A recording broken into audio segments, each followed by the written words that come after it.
Welcome to Backpacker Radio, presented by The Trek. I am your co-host, Zach Badger Davis. Sitting to my right is... Hi, I'm Juliana Chauncey, a.k.a. Chaunce. Reminders before we get to today's interview. First and foremost, this is the week before New York. I had to double-check the date. We're going to New York. Yes, we are. There's a decent chance that we are at capacity by the time that this one comes out. But just in case, you guys should RSVP for our hiker meetup in New York City, in Brooklyn, Williamsburg. This is going to be at Spritzen House 33 on the evening of September 16th. We've already got a very large list here, but this is going to be a fun event. We've got some giveaways. It's going to be massive. We will be there. You'll be wearing sunglasses because we're red. What else? Because we're red. We're very bright. Tough to look at. You need shades. So we have to wear the sunglasses? No, they'll be wearing sunglasses. Oh, got it. Yeah, okay. Unless it's going to be a lot of fun. It's going to be the most fun part of your Monday. It is a Monday. We thought that would keep the people from coming, but the people are coming. So we're going to be there, and we're excited to see the New York City crowd. Yep. And to round out that trip, we'll be hiking the Northville Placid Trail and then going to a Bills game. So Bills. Plenty of more content coming for that. Shout out to Element for making this trip possible. If you guys want even more Backpacker Radio, consider supporting us on Patreon. We do 1 to 2 bonus episodes per month. Sometimes we do impromptu fun things, as we did on the PCT Trail Days trip, where Chauncey and I got a little buzzed, and then I don't know how you would describe it. Buzz bickering? Buzz bickering, yeah. BB? We were jabbing each other a little bit, not like that, but yeah, I don't know how else to describe it other than we had a few beers and getting a little bit chippy. Yeah. It was a fun way to start off the trip. Yeah. We let our guards down. Yeah. And then the last one I'll end with is we are getting dangerously close to announcing a fun event that we're going to be hosting here in Denver over the holiday season, December 7th. Mm-hmm. Chauncey's brother's birthday. Coincidence. But yeah, this will be a very fun happening for our Denver crowd. So if you live in the area, mark your calendar. If you're not in the area, come to the area and hang out. Okay, let's get right to our interview with none other than Elina Osborne. We are joined by today's guest. Elina Osborne is a filmmaker, photographer, hiker, adventurer, and storyteller. While hiking the PCT in 2019, she published a popular YouTube series about her experience that culminated in a 16-minute film called It Is the People that has over 700,000 views. Since the PCT, Elina also hiked the TA in her home country of New Zealand, as well as the Hayduke Trail in 2023. Elina, thank you so much for joining us here in Backpacker Radio. Thank you for having me. Chauncey and I unsubscribed from pronouncing the TA because our previous guest, Cam, made it very apparent that we were never going to get it correct. So from a Kiwi standpoint, will you give us the correct pronunciation? Sure thing. I saw the pause and the hesitation. Yeah, because it's spelled out in the intro, and then I realized that I'm just going to embarrass myself as I always do. You're like, yeah. It's Te Araroa. But so the R is pretty hard to roll, and also the T is meant to be kind of soft T. Okay. So I had to practice a lot, but it's Te Araroa. You had to practice as somebody that is from the country in which the trail is. Yeah. Okay. See, but when you said it, when Kim said it, you both make it sound like there's an R at the end. Like Te Araroa. It sounds like you're saying Araroa in my brain from what I'm hearing. Maybe it's the accent. Yeah. Chauncey, will you do us a favor and pronounce it? No. Do you want to give it a go? Should we do it all together? Yeah. Te Araroa. Yeah. On 3. 1, 3, 2, 2, 3. 1. Te Araroa. Come on. What was that? What was that? That's both of us being jerks. Yeah. Okay. We've been starting with this question. Let's start with this question. Trail name. Trail name, Tip Tap. I've even got my sticker. I know. Sorry, that was a bit loud. I was very excited. Yeah, Tip Tap. This is just a segue for what's the story. Oh, yes. What is the story? Man, it was 5 years ago out on the PCT. Yeah, I was with some people who weren't super inventive. I was given Spoon and Boy Scout, and I vetoed those names. Essentially, a guy just saw me not using my trekking poles properly and, yeah, gave me Tip Tap. And I was like, this is more unique than anything else I've got him. Mm. And, yeah, it was a dig. And I kind of like the trail names that are kind of roasting you. So, yeah. What was the story behind Spoon? I lost my spoon. Okay. Yeah, I can see passing on that one. It's a little... Yeah, and Boy Scout, I think because I was a girl who was hiking, which maybe, anyway, it's fine. In 2019, that is still a widely strange enough thing. I don't know, maybe maybe, I don't know. Who Okay. knows? Cool. Tip tap it is. Yeah. Tip tap. Tip tap. What's your entry into the outdoors? That is a good question, because sometimes I think, a lot of the times I've thought, oh, because I grew up in New Zealand, of course I went hiking. But the reality is we didn't really. Like, we would kind of do day walks occasionally. But I think the first kind of overnight hike I went on, I would have been like 21, up at Cape Reinga, which is the top of the North Island of New Zealand, which is also actually the beginning of Te Araroa. So I did like a 3-day hike there with a friend, and then realized, oh, okay, this is pretty cool to go outside, sleep under the stars. And I think that from there, I started doing a bit more. I would have been 23 when I came to the US and lived here for a year. And that's when I was like, oh, okay, this is the best way to travel as well. So I hit up Yosemite, Zion, what was it? Grand Canyon. But yeah, I guess I was 21. Yeah. When you came here when you were 23, it was just to visit for a year, or what was the purpose? I got like one of those, it's got a J1 visa. It was a working holiday visa. I've just always wanted to come to the US. I think in New Zealand we get a lot of American indoctrination by media. And so I just wanted to come here, live here. And also my parents actually met and lived in the US for 12 years. So I guess they've got a strong connection here too. My 2 older siblings were born here. Neither of them want to use their passports. I'm the only one. Do you look like either of them? Because I mean, That's a pretty big roll of the dice right there. Yeah, no, they would give me their passports, but I don't think they can legally. yeah, Maybe we'll just erase this part and yeah. next Figure time it I can out. have her. Yeah, The government doesn't listen to us. You're okay. yeah. Surely. What is the backpacking and hiking culture like in New Zealand? Because I feel like for New Zealand being such a small country, at least population wise, the TA is like internationally renowned. Like there's so many people that do the 3 Triple Crown trails, and then the TA is like the next option. I imagine that there's a pretty strong hiking culture there. Yeah, except in New Zealand it's called tramping. Okay. Oh, yeah. Okay. Yeah. So, and I think it's kind of more reflective of the style of hiking, because I haven't done the AT, but I think from what I've heard, it's kind of more similar to that kind of hiking where it is just rough. There's no switchbacks. Mm-hmm. Is this correct? That's accurate. AT? Yeah. Okay. Yeah, for sure. Yeah, a lot of forest, so and mountains, but yeah. So I think there is a huge kind of tramping culture, and people like to get outside, but it's I think it's a lot more common in the South Island just because of access there. But yeah, I think a lot of people also just travel to New Zealand. I think if you're in a big city like Auckland, which is where I grew up, it's maybe a little bit less common. Is Flight of the Conchords as popular in New Zealand as they are in the States? I grew up like in the prime when they came out with their HBO series when I was in college, and I think it was intended for college kids. So I'm a diehard fan of theirs. Are they popular amongst Kiwis? Look, I think honestly for me, I was a huge fan. Yeah. My friend and I, they for some reason they were trying to be a little bit edgy, and they had a show in New Zealand. I guess it was after the big wave. Okay. But they were doing a live kind of comeback show in Auckland, and instead of doing internet sales, they did ticket booth only. And because they were like one show only, we're like, oh, this is going to sell out. So my friend and I slept overnight in the city, just on the concrete with like a group of others to get tickets. And we were right up the front. It was the best show ever. And then they announced they were doing a second show, and they were doing online sales. At least you got that experience. I assume that first show sold out. Like, was it worth camping out for? Yeah, I mean, they were really big, but Yeah. maybe, again, it's probably in the wave. Yeah. Are you familiar with Flight of the Conchords? I'm smiling like I am. Yeah, I was okay. hoping He's you not wouldn't ask. Imagine Tenacious D, but in my opinion, even slightly What funnier song and would I better. know? Play me a ditty. Business Time. It's business. Yes. It's business time. Business hours are over, baby. Or Prettiest Girl on the Street.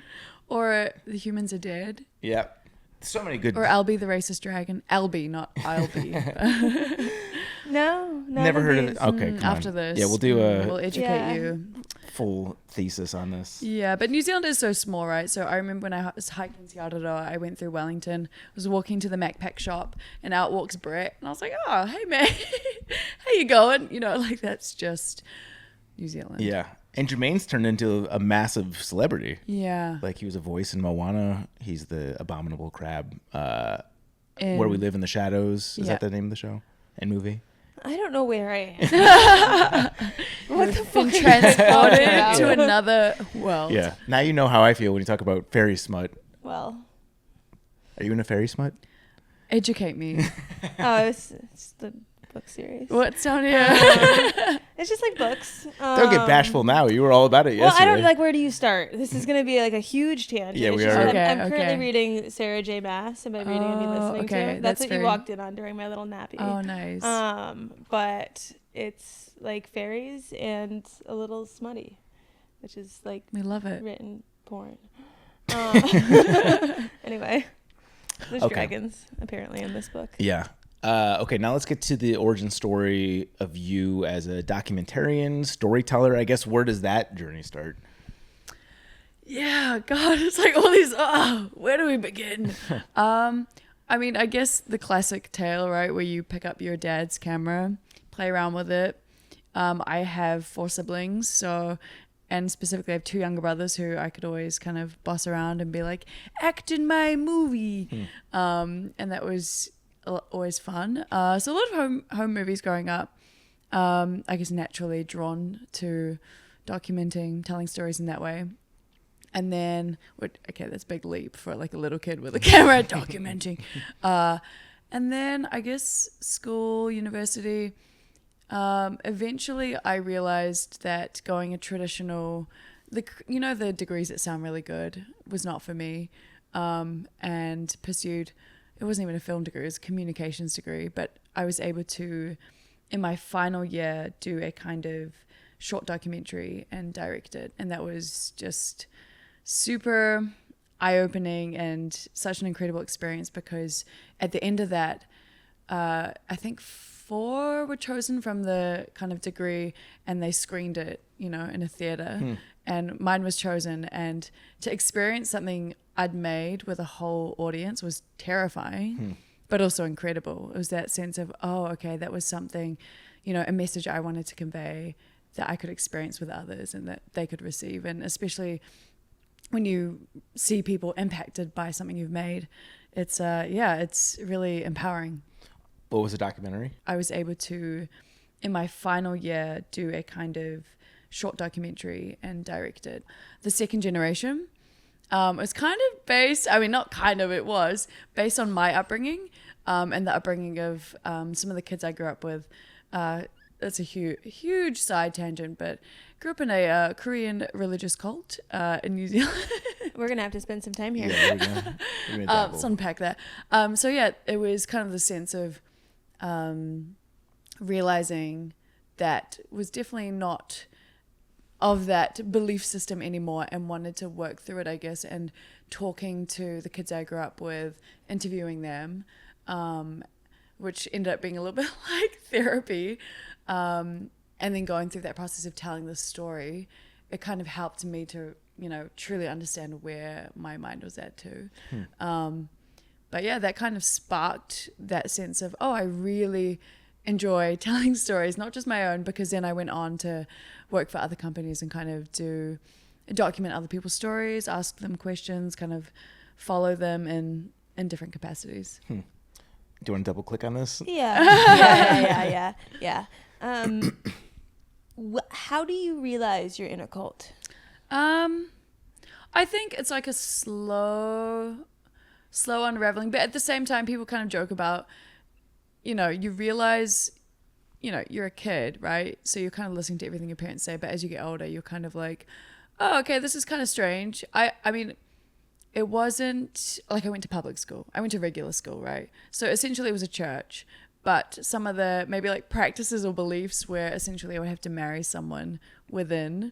It's like, oh, this is this is pretty culty. So all of us growing up would be like, oh yeah, this is pretty culty. But I think the main thing you realize is if you look at the definition of a cult, which can translate beyond religion, I would say, based on, anyway, making another tangent. But then you kind of look at the religion, it's the definition, and it's, one leader who's to rule them all. Yeah, No, one leader to find them. I know that one. Oh, there we go. Redemption. You got some New Zealand knowledge. So yeah, that's pretty much it. So are your parents in a cult? No, so I think they were, like, they both believed in this thing. And I think the time that they joined, I was telling you, so they joined in the US, or my dad joined in the US, but they kind of started to realize that this is not conducive to our lives in this way. I don't know, it's so gray. It's so not black and white, but they eventually were like, oh, we don't really believe in this anymore. I feel like it can't be that strict of a cult if they're letting kids go to public school and like have the beliefs challenged at a very young age. Like, it gives you that perspective to be like, the things that are being indoctrinated into me aren't normal for other kids. Like, that's enough separation for a lot of people to be like, something's wrong here. Yeah, it is super gray. I mean, there was no physical isolation, but there was psychological isolation, but that can come in any form. Sure. Beyond religion. Yeah. But I think it is such an interesting topic because the word cult is so loaded with so much like, oh my, juice. It's like, what is that? And I guess often with portrayals of it too, it can be sensationalized, which I think is, a lot of it kind of is justified too. But yeah, it's an interesting word, and all the kind of semantics around it. Yeah. What kind of backlash is there when you guys left? Did you have backlash? I think it was just like a slow kind of stepping back. The thing is, you grow up with these people like a community, right? I don't know. It wasn't. This is where it's so grey and maybe less interesting, especially in New Zealand, because there's a bit more of a chill culture in New Zealand. But it was just like a stepping back, but still remaining friends with people. So that's a good outcome. It's not really like an excommunicated situation, which you can find in other kind of, even just like deeply religious religions. Yeah. I mean, though you're saying a religion and a cult is just how many people believe in this thing. Yeah, well, this is the thing. This story is so big, and it's really hard to kind of scratch the surface of it, in this way. And to be honest, I made this documentary right in 2015, my final year of university. Oh my God, it's been 9 years. Beyond that, I had to cut a short version. I had filmed 8 one-hour interviews, and the film was meant to be like 7 minutes. I made it 15, but then I was like, okay, beyond this, I'm gonna make a feature version next year. It's been 9 years, but I've been in and out of kind of trying to figure out how to tell this story, because it's deeply personal, but I think with most stories that are so personal, like the more personal something is, the more universal it is too. And even talking about it to, random people, a lot of people can really relate to my experience, regardless of whatever religion or cult or whatever they belong to, and something they've left, because that's a big process. How do you think that first documentary informed the way that you approach making thru-hiking films? Because like bearing something so personal out for a general public to consume has got to be a really good practice to just allow you to be so open with future video projects, right? Yeah. I think it maybe gave me a sense of liberation in that way, of understanding that there needs to be a personal voice to be able to connect, because oftentimes it feels super narcissistic and like self-indulgent, right? Like why should it be my story? Why should it be me? And then I did go off and kind of, I do much prefer telling other people's stories too, because I think, it's diversity of thought and experience. But yeah, like I said, you recognize how powerful it is to tell a really personal story, because that is often the most universal if you can really allow yourself to open up. But it takes a lot, right, to pull so much of yourself out. But yeah, I think it helped inform that experience, watching the film with others and seeing that reaction, bearing so much of myself, but also others. I think the other thing I really learned was to really understand and build trust and maintain trust with people you talk with and interview with, because they're also giving so much of themselves to you. And if you kind of negate that or disregard it, it's not a great outcome. You can lose relationships. And yeah, that was I learned a lot in that process. Yeah. I'm sure a lot of people listening to this podcast are already very familiar with you and your work. For those who are not, I want to dive into It Is the People, because it's got to be top 3-5 through hiking documentaries in terms of views on YouTube. Like it's up there. It's in the conversation, and it's beautifully done. In your words, can you give us what It Is the People is, aside from just like a PCT documentary? Yeah. Title gives nothing away. Don't worry. Well, I guess going out there, right? I remember talking to Heaps, who's a Kiwi. She has now hiked PCT 3 times. And I remember maybe like reading something she'd written about the photos that she'd taken of people. Maybe it was Tommy Twerk's stuff as well. And just going through and seeing that people came out the other side. Sorry. That is I've heard that opening so many times. It's not like triggering. And then seeing that people came out the other side thinking, or talking about how the photos of scenery, didn't really stay with them so much. It was more so the photos of the people. So I think going out there, I thought, okay, also I want to make friends. I love making new friends. So I'd love to focus stories around people. I guess the theme in itself is this concept of you won't really remember, that mountain. I mean, maybe you will, but more so you'll remember the memories that you've made with these specific people. Yeah. And that's just been, confirmed for us. You're now the 3rd, 4th interview that we've done since we've been here. And the PCT is regarded as maybe the most beautiful hiking trail in the world, but everyone that we've interviewed so far has just doubled down on how much they love the camaraderie of the experience. Like that's what makes this thing so special. Tell us about the personal dynamics of your hike. Like, are you in one group the entire time? Are you intentionally trying to hold back so you're letting the bubble blow through you, so you're getting more people's perspectives? Like, what's your approach there? In 2019? Mm-hmm. I honestly, I look back and I'm like, man, I was such a noob, knew nothing. Well, was very inexperienced. From day one, I knew that I wanted to make friends with people. Also, I was terrified of the Sierra. It was a huge snow year, and I was like, I need to find some people to go through with. So I met some people, I think, pretty early on, but you can kind of see who you can gauge who you vibe with pretty, off the bat. And then I had kind of like a small group. I guess there were 5 of us floating around in the desert, and then I knew going in Sierra would love to stay in a big group. I think 10 of us entered together, but maybe 4 of us stuck together. I don't know if I had an approach, like a strategic mindset, especially I guess with filming. It was kind of like I'll interview people who seem open to it, seem receptive to it. But I think it was just over halfway where I really shifted my hike, because I'd stayed with the same people from kind of like day one all the way till I think it was Sierra City, around that mark, where a huge group, they called themselves the Blob.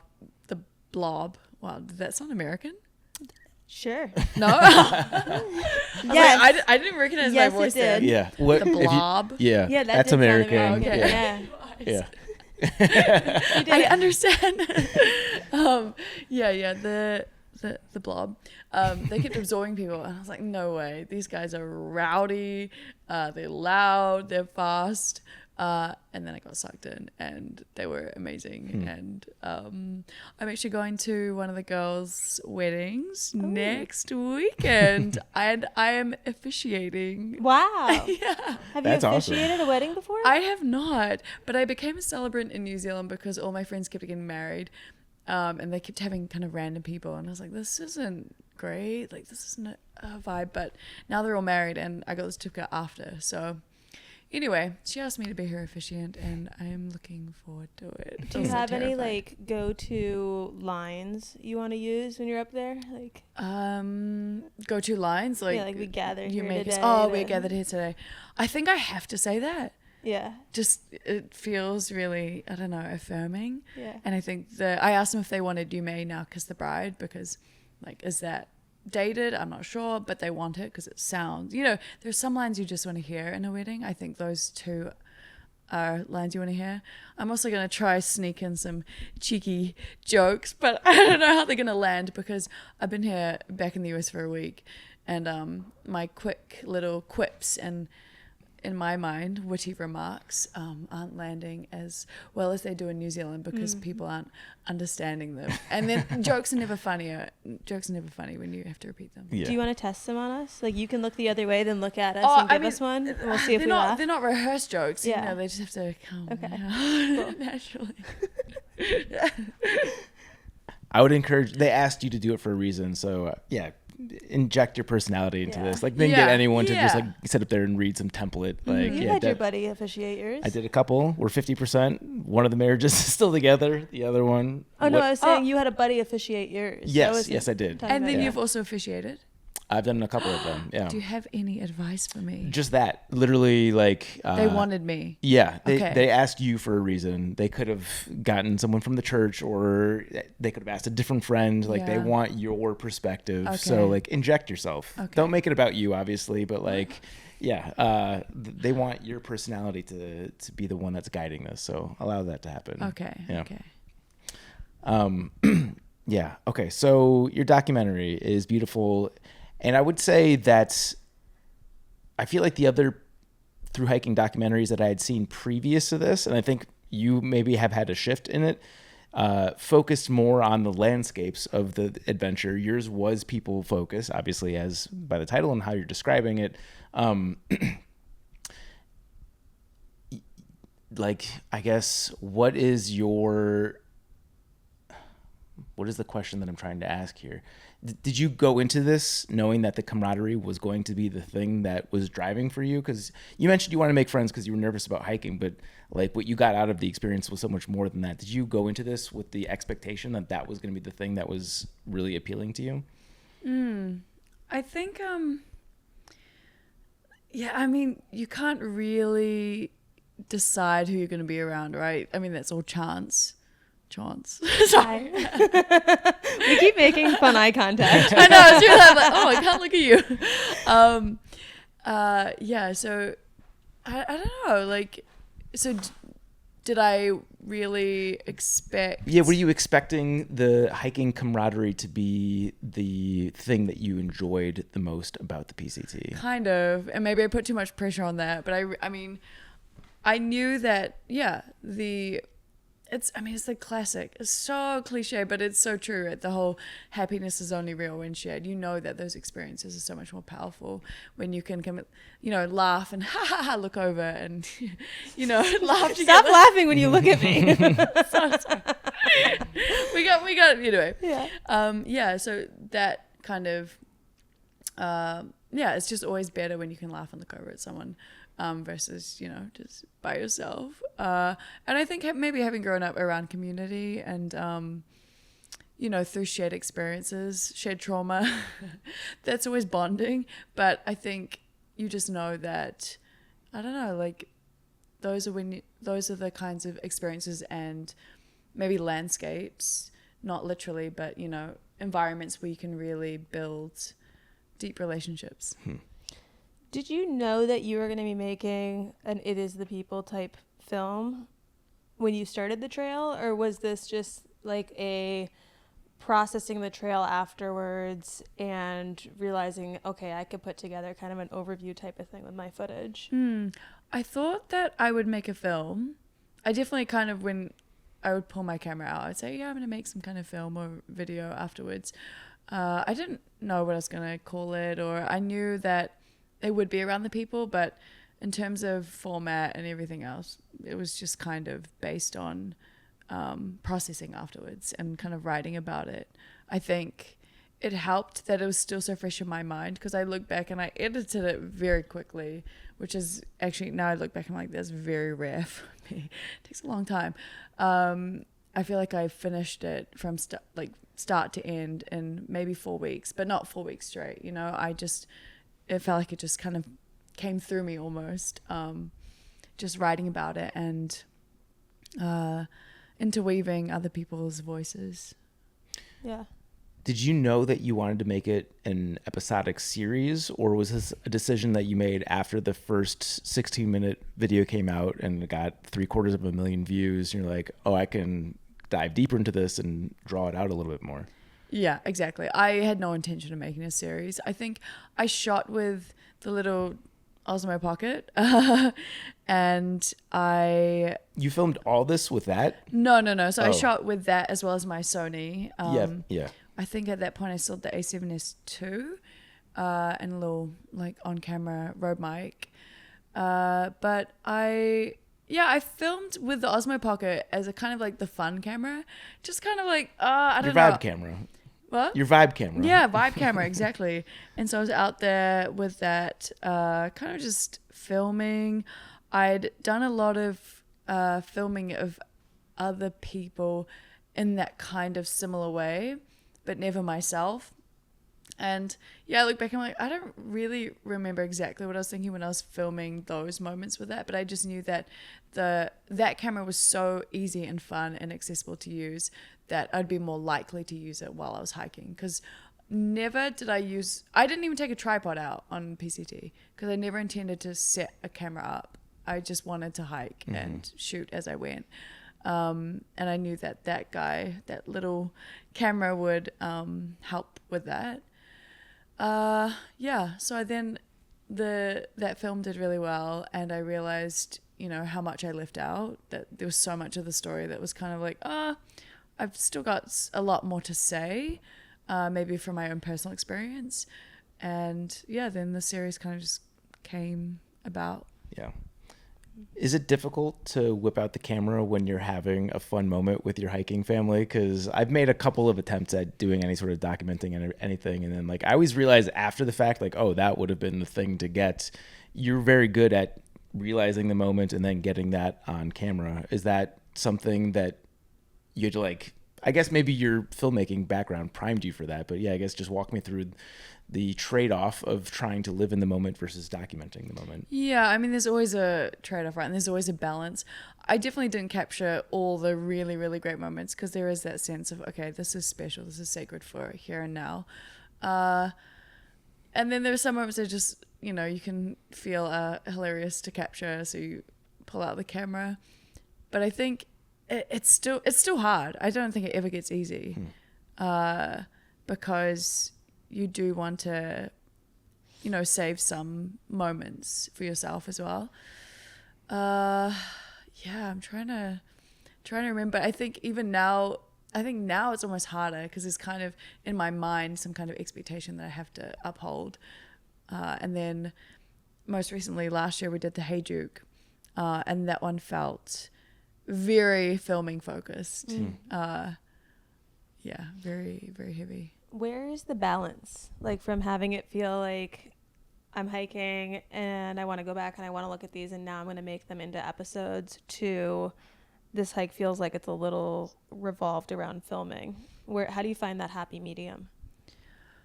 I think it usually is determined by your intention, right? So PCT, I wanted to prioritize friendships, survival, enjoyment, and then filming as well.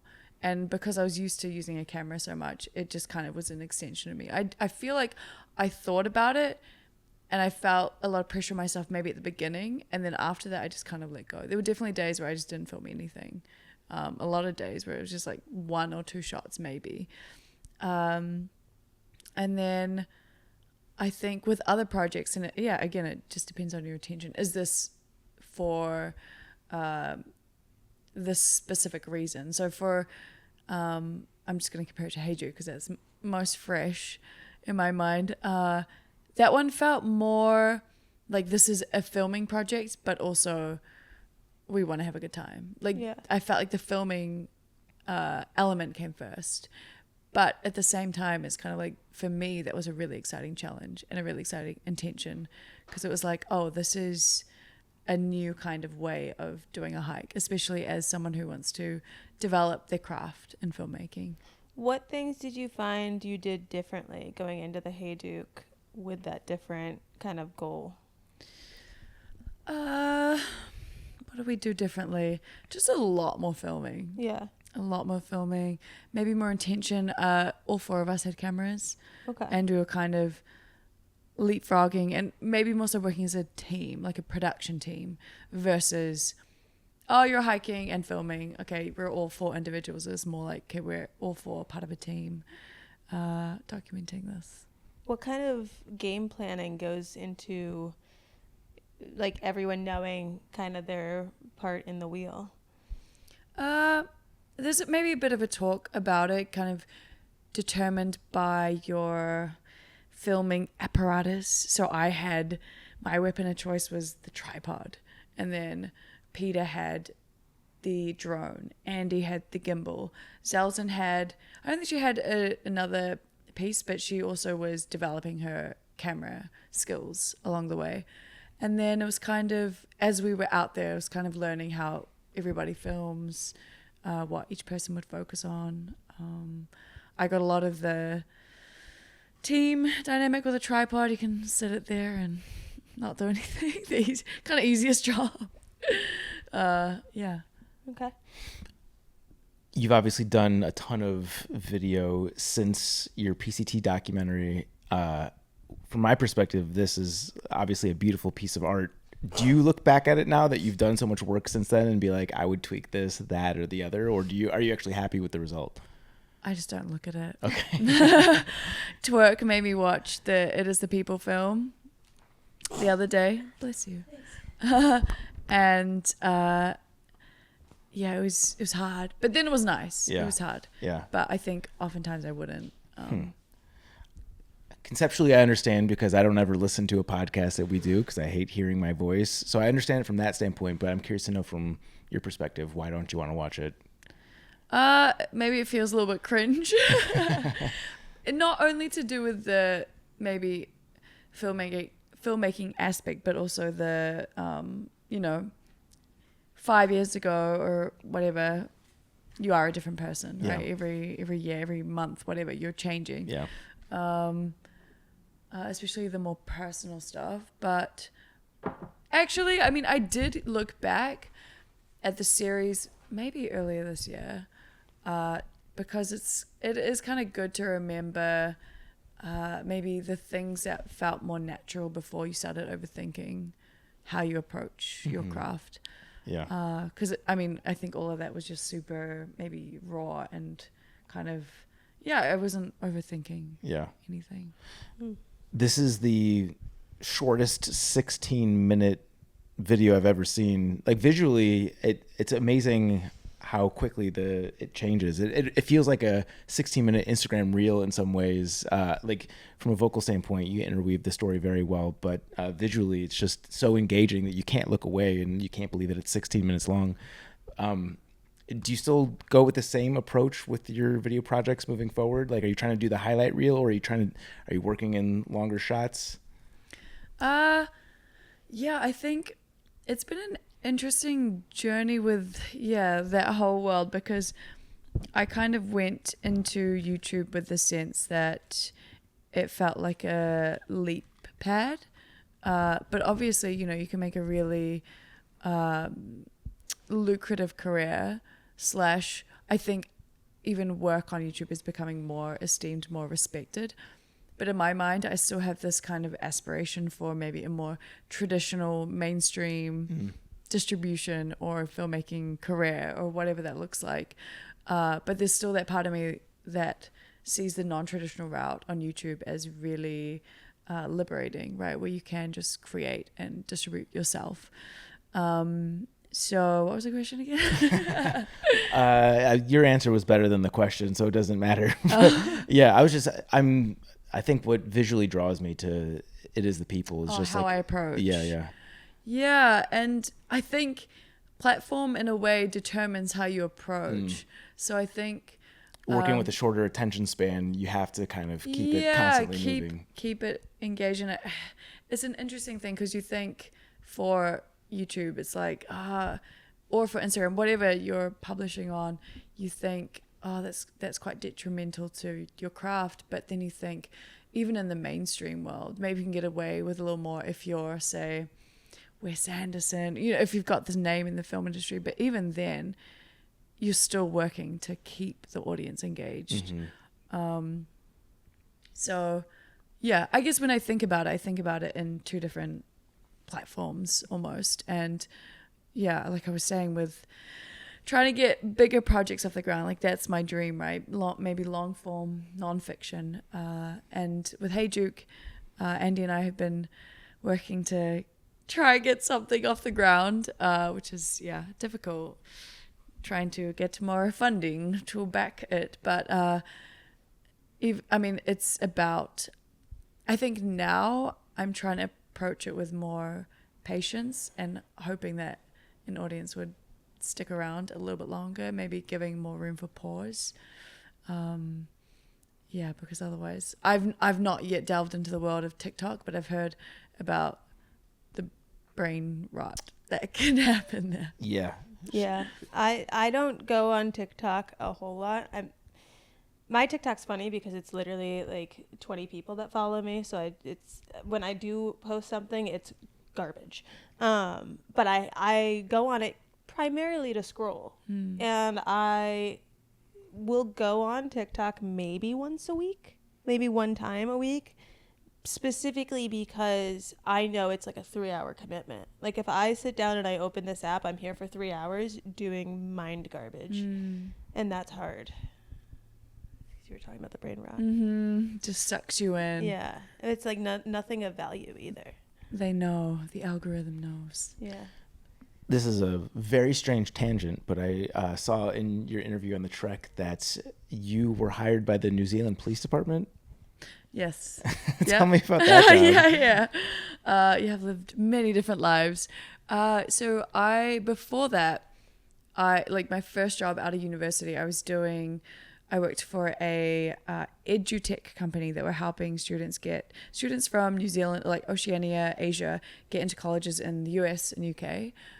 And I came on as a video editor, but it was a startup, right? So you can kind of pitch other things you're good at. And I was like, I can make videos, like I can film as well, because I knew that was much more active. So essentially I pitched that they should start a YouTube channel.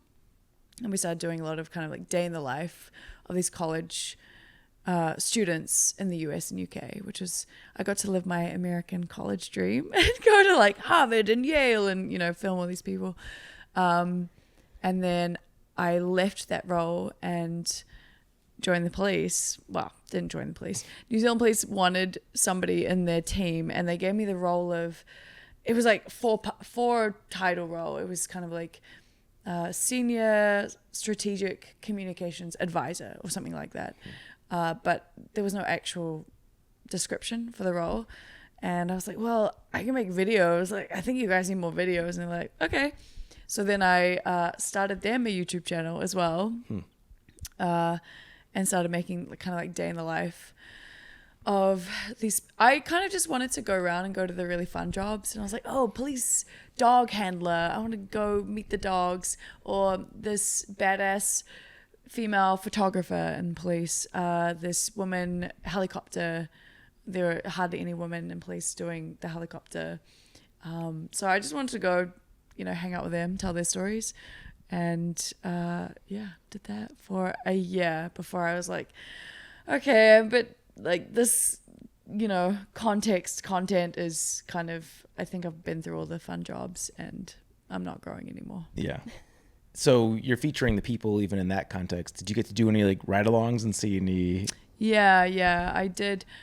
Yeah, some nighttime ones, went to some, interesting houses, go. But I was also a volunteer firefighter for 4 years. So I think I've had. And like half the shit you're saying, I'm not seeing it coming. Yeah, so like that world wasn't new to me. I'd been to, like, you don't get a lot of fires when you are in the fire service. It's mostly MVAs, like motor vehicle accidents, or medical events, or just alarms. So that world wasn't completely new to me, but it was still fun, like a different insight. Even just going up in the police helicopter back to police, you're like, oh, this is how they see the city. And the huge camera, the infrared camera that can see right down to the people on the street was terrifying, but also like, oh yeah, wow, that's a great camera. What is your most wild day on the job of either firefighting or police life? Wild day on the job. I mean, the thing is, I was not a police officer, so I didn't go to a lot of things, but a lot of the times I was in the office where it was the main communication center, so anything big that was happening in New Zealand would come to our office before, and the media would call in this office and there were like 3 people on the team, and they would write the what are they called, media, I forget what they're called. Press release. Yeah, press release, essentially. So I mean, there were crazy times, right, where, I mean, it can get pretty dark, right? So just like there was this huge, shooting in Christchurch that was, unfounded in New Zealand, and that came through to us, and that was just a wild experience to see all the police officers come in and kind of like the CIB, which are like the detectives, come in and are kind of trying to get intel from our team, which is wild. And then fire. And then kind of being stationed and sent to Christchurch to kind of document the aftermath of that was pretty wild. They just sent me down and were kind of like, can you photograph the police officers who are standing outside the mosques? Because New Zealand police are never usually armed, but there they were, with the big rifles across their chests, standing in broad daylight. And that was really, disconcerting to see, but also it was great to document that for them. That was definitely a wild one. But with fire, didn't go to a lot of fires, but maybe the 2 I went to, that was kind of very surreal, where you're standing, you're like, oh, this is sort of this thing's on fire. She goes there to confirm that it is. Yes, there is a fire there. It's one of those moments that's kind of like surreal. It's like out of body. You're like, oh, that if you catch a glimpse of your reflection and you're in full firefighter kit, and you're like, oh, that's me. But anyway. Doing a double take. Yeah. Interesting. Going back to your Hey Duke project, is it challenging to collaborate with other filmmakers while you're doing this? Are you guys all doing your own individual project, or is this a collaborative thing to one piece of media? Yeah, completely collaborative. Okay. Mm-hmm. Is it difficult to get on the same page? Because you guys all have different perspectives, styles, all that good stuff. Yeah, I think there's 2 sides of it, right? Because one, I hadn't hiked with any of them before. So if you're also committing to hiking an entire trail with 3 people you haven't met. And that is another challenge, right? And that was definitely a challenge, but also, I think it's going to be a challenge regardless of who you hike with for that many days. But a really rewarding experience too. And so that was one part of it. And we obviously became like a trail family. And Zalison's actually here at Trail Days, and I haven't seen her for a year, so it's been so nice to see her. So there's that aspect of the challenge. And then, the filmmaking aspect. I think, Andy and Peter, they're the ones who led it. And they'd shot together in their previous season, I don't know what you want to call it, on the PNT. Yeah. They made Through. So they were super well oiled. And so it was super cool coming on board and learning from them too, you know. I learned a lot, especially with pushing to film, especially when you are in complete discomfort, you know, and disarray. And there's definitely one moment where I was like, I literally, my fingers are frozen. I cannot film. But they could keep going. So there's that learning collaborative element. And I don't know, you get pretty well oiled in that way. So I think once you kind of learn who likes to film what, who wants to focus on what, it just becomes just kind of not bread and butter, but like, you know, it just becomes really smooth. And then the edit process is the next one, right? Because we all have different perspectives. There's 4 of us. How do you tell that story? And that's something we've been trying to figure out. But I think right now it's Andy and I working on the back end of it. And we're still kind of trying to figure out how to exactly tell the story. But I think we've hit a good groove and just understanding what each other's strengths are. Yeah. How does it, like, when you're hiking and your only role is hike and you're in a trail family, there's always points of butting heads because tension's high, everyone's tired and exhausted, and that brings out shorter tempers and, you know, just easier snippetiness. When you bring in something where you're taking something that each person feels like they have a strength in and that they know a certain level about, and you are putting them into that situation, I feel like there's always a butting of heads at some point. Not always, but there could be, with creative differences, and then adding on the stresses of hiking and that just limited bandwidth for bad things to happen or just things to go wrong. There has to have been at least one point in this hike where you guys butt heads. Oh, for sure. What were the kind of things that would happen? You want the tea? Yeah, tell me all your beef. So I don't think there are any kind of creative differences. I think in general it's kind of like, oh, document and film as you want, and we all, you know, learn and collaborate that way.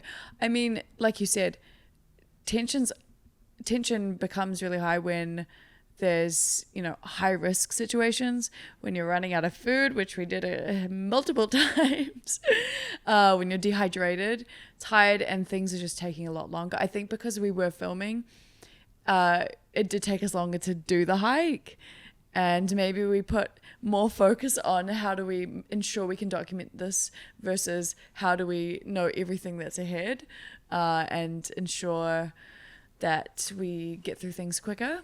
In terms of beef, I mean, there are like so many random incidents, but there's nothing where it's like, oh, now I never want to see you again, you know? Is there anything that's funny in retrospect? Like, was a huge deal in the moment, but looking back on it, it's like, that's funny that we got so worked up about that. There was definitely a moment. I mean, can you laugh about it now? Can we laugh about it now?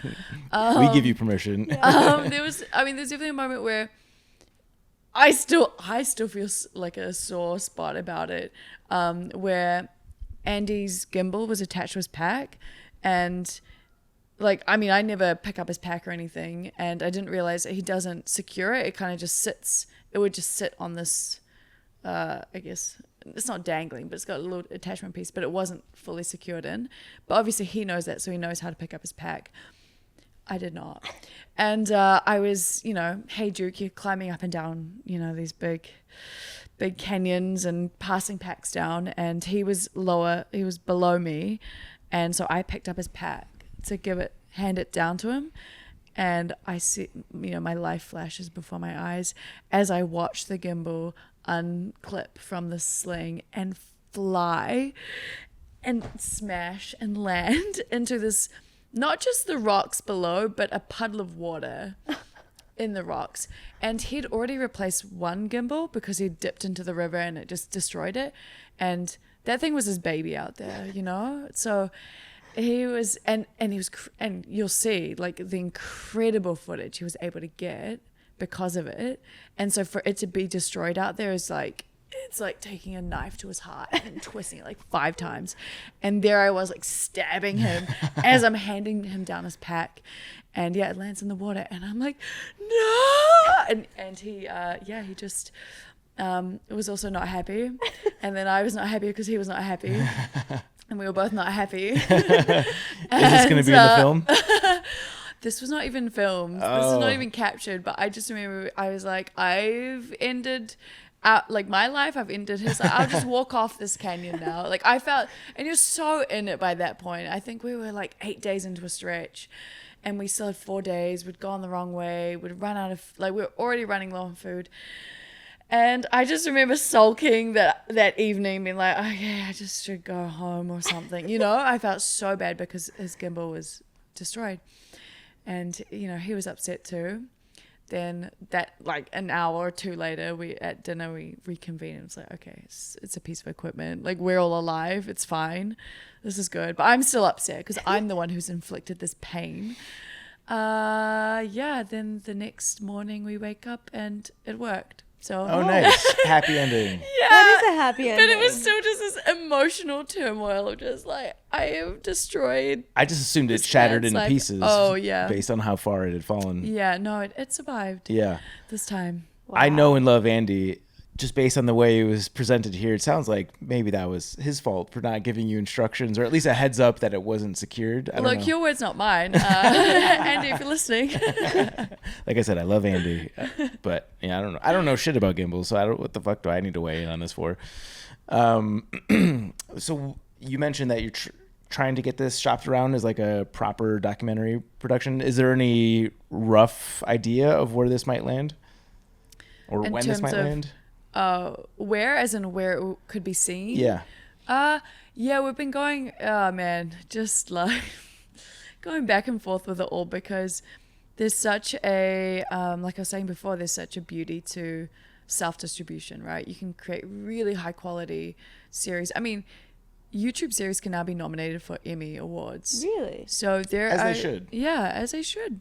And so I think there's such power in that, being able to be a small, nimble team and create work that is really powerful and punchy and is not kind of impacted and maybe skewed by this mindset of, you know, this template that you will often see in maybe Netflix series or Netflix documentaries or whatever. You can kind of always predict how they might start out versus an independent approach.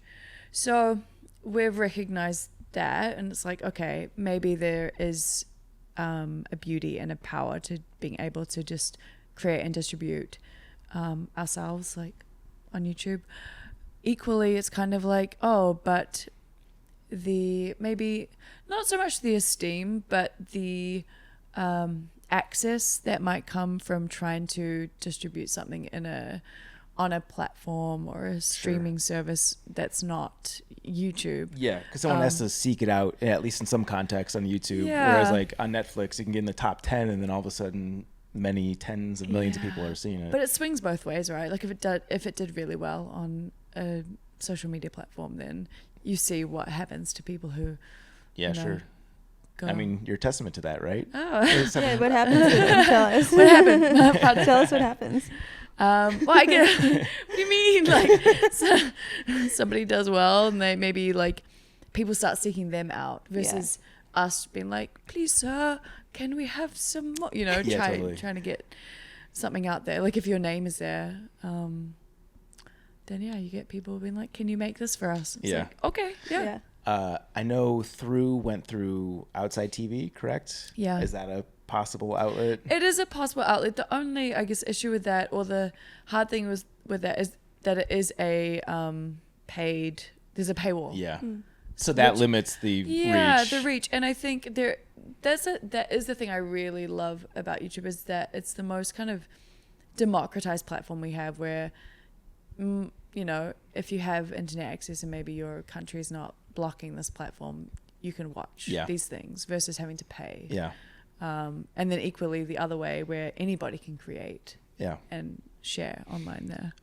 I want to go back to something I feel like we skirted over a little bit when talking about this Hayduke project is I could see how the actual film capturing part isn't contentious, but the editing has to be, because like you guys have all been, you and Andy have both been the alpha in terms of crafting a story exactly the way that you see fit. That has to be difficult to collaborate and two different styles and points of view. Like, how do you make that work? And is that something that your school program prepares you for? Like, I imagine you're creating stuff in a group and having to collaborate that way. Like, do you feel like your education has prepared you for this, or is this something that you're now learning in the process of making a new project? You guys want the tea? Yeah. Yes.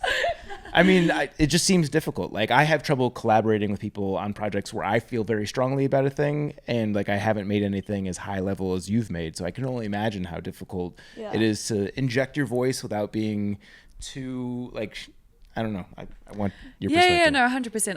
I don't think school could prepare you for that. I think it's definitely a learning experience. I'm learning so much. I've never edited with somebody else. Andy has. He's got a huge CV. He's done incredible work. He's got Emmy-nominated projects.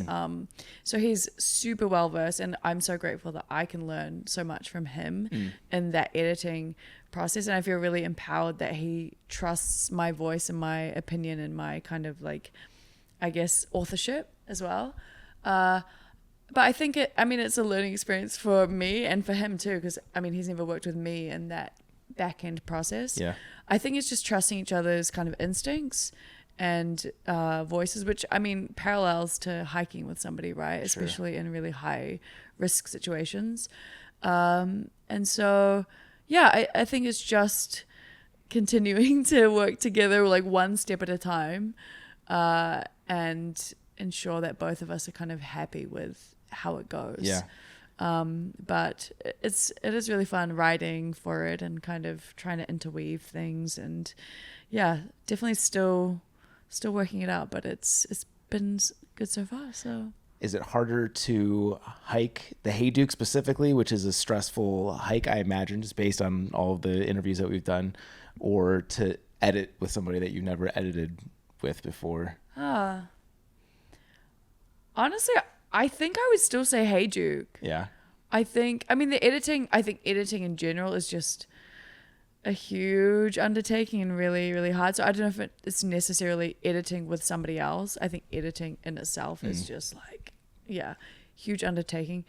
But honestly, I look at the Hayduke and I'm like, oh man, that thing was hard. And there were definitely a couple days, situations even, where I was like, this might be my last. There was one day specifically where I thought the whole day that there was going to be a flash flood. And I was like, you know what? All I was thinking was, you know what? They're going to say I died doing something I loved. But I don't love this. And I just want to go home. I want to live. I lived. Yeah. Which is good. But it was tough. And I think to be in that mental space of, oh, is this my last moment, or is this my last day for extended periods of time, is tough. It's tough. Do you feel more or less drawn to that style of backpacking compared to something like the PCT, which is just like following a single track? It's difficult in a very different way, but I would imagine you'd say less difficult than the Hayduke. I think, when I think about hiking or through hiking or long journeys, I think what intrigues me most is probably the kind of stories around them, and that maybe would drive me to want to, explore those areas. So I don't know if it's easier or harder. Yeah, those things intrigue me or draw me to those trails, but maybe the culture or the story or history or personal connection to it, right? But man, I hiked a stretch to the PCT yesterday. I was like, oh, this is lovely. Yeah. I didn't even need to look at the map oh man, it was nice. Yeah. Yeah, I've done some route stuff, and I do enjoy it in doses, but I'm definitely not one of those that needs to like keep pushing it harder and harder, because I see that archetype. We interview lots of people who are that way. Like once they get a taste of something like the Hayduke, then you get somebody in the archipelago islands like doing things that haven't been done before. I enjoy a single track So what do you see, like, what are your next hiking adventures? Do you have a bucket list? I will say that after doing that, it definitely empowered me a lot in the sense of, okay, I can do that. The other side of it was, I remember the last day thinking, I just want to bake cookies with my niece and nephew. Just want to go home. So there's two sides of it, right? In terms of next adventures. I honestly, okay. So right now, the next kind of bigger adventure is not hiking. It's a raft trip in the Grand Canyon. One of those 30-day ones, December, January. Yeah. One of those 30-day ones. You're going The to do one- 30 days of rafting in the Grand Canyon? I think because it's the winter trip, like you have to do 30 days. That's the length of time. I've never heard of this. I mean, I've heard of rafting in the Grand Canyon, but I've never heard of like the 30-day trip. Yeah, so They're competitive. Like, it's like a lottery permit to get those, and I know they're really sought after. And I know people raft and they need permits, but I didn't know it was a 30-day. I think because it's winter, it takes longer. So in the summer trips are maybe like 16, 17 days. Where do you start and stop? You start, and this is a really good question. You're testing me right now.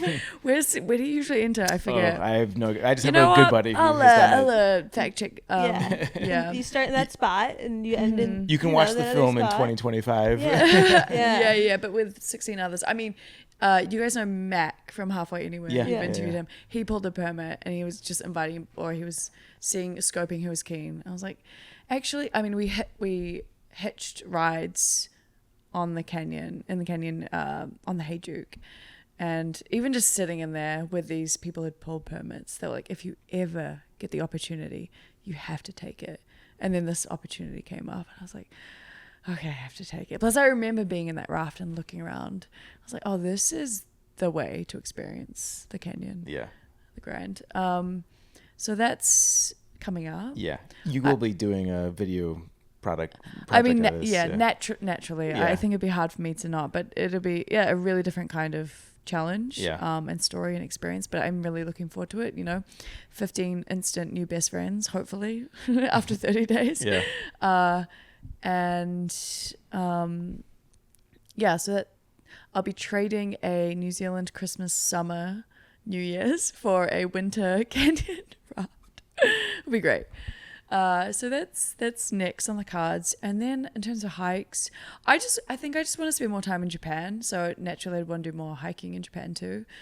Just, cultural connection, wanting to understand that more. Yeah, connect to it more. And actually, Andy's soft pitched Alaska, the Brooks Traverse. Yeah. Heard some things. Do you like the grizzlies? They're cute, right? They're cuddly, right? No, never seen one. But maybe that will change. Yeah. We'll see. I mean, I think I'm more open to the kind of route finding adventures, though I don't know if I would ever just go out by myself and do it. Sure. Yeah. Andy seems like a scary friend to have because he loves the crazy adventures. Yeah, and I'm just a oh, that sounds great kind of person. So it's I see that you have an adventure storytelling course. Can you give a taste, just like a little sniffer of what someone could do? Yeah. A sniffer. Wow. Of what someone can expect. Yeah, well, I Nice. made that just after I finished the PCT series or film, because I was asked a lot, how did you do it? How did you do it? What was your approach? And it was actually really good for me to reflect on my approach, because I think a lot of it came from, those years of doing it for other people and then just in a way doing it naturally. And so I was able to kind of articulate my process with how I kind of wrote, documented, and then edited my trail experience, and then put it in a little video series. But yeah, I already know that I'll look way different because I did it it would have been early 2020. Mm-hmm. Yeah. And I think the ability to storytell well is maybe one of the most underrated skills that just can transcend anything that you're doing. Like, we are story-based beings, and Like, you look at culture, religion, everything is just the story that we tell ourselves. So having somebody who's a skilled pro to be able to help us frame things in a story, I think is a really cool and valuable thing. How when you're setting out for a new adventure, what is your process for deciding what is the story? I think it does really depend. I think some of them are more intentional. Some of them, like, okay, for example, PCT was definitely the understanding of this is what the theme and this is where I'll focus. Some of them are more, okay, this is about the specific journey. What are the stakes? Who are the people? What's the context? But I think it just varies so much. Do you go into it waiting for the story to come to you, or do you set out with a rough idea? It sounds like obviously for the PCT, you went into it with a strong idea. I think it's always good to have a general theme or idea, concept.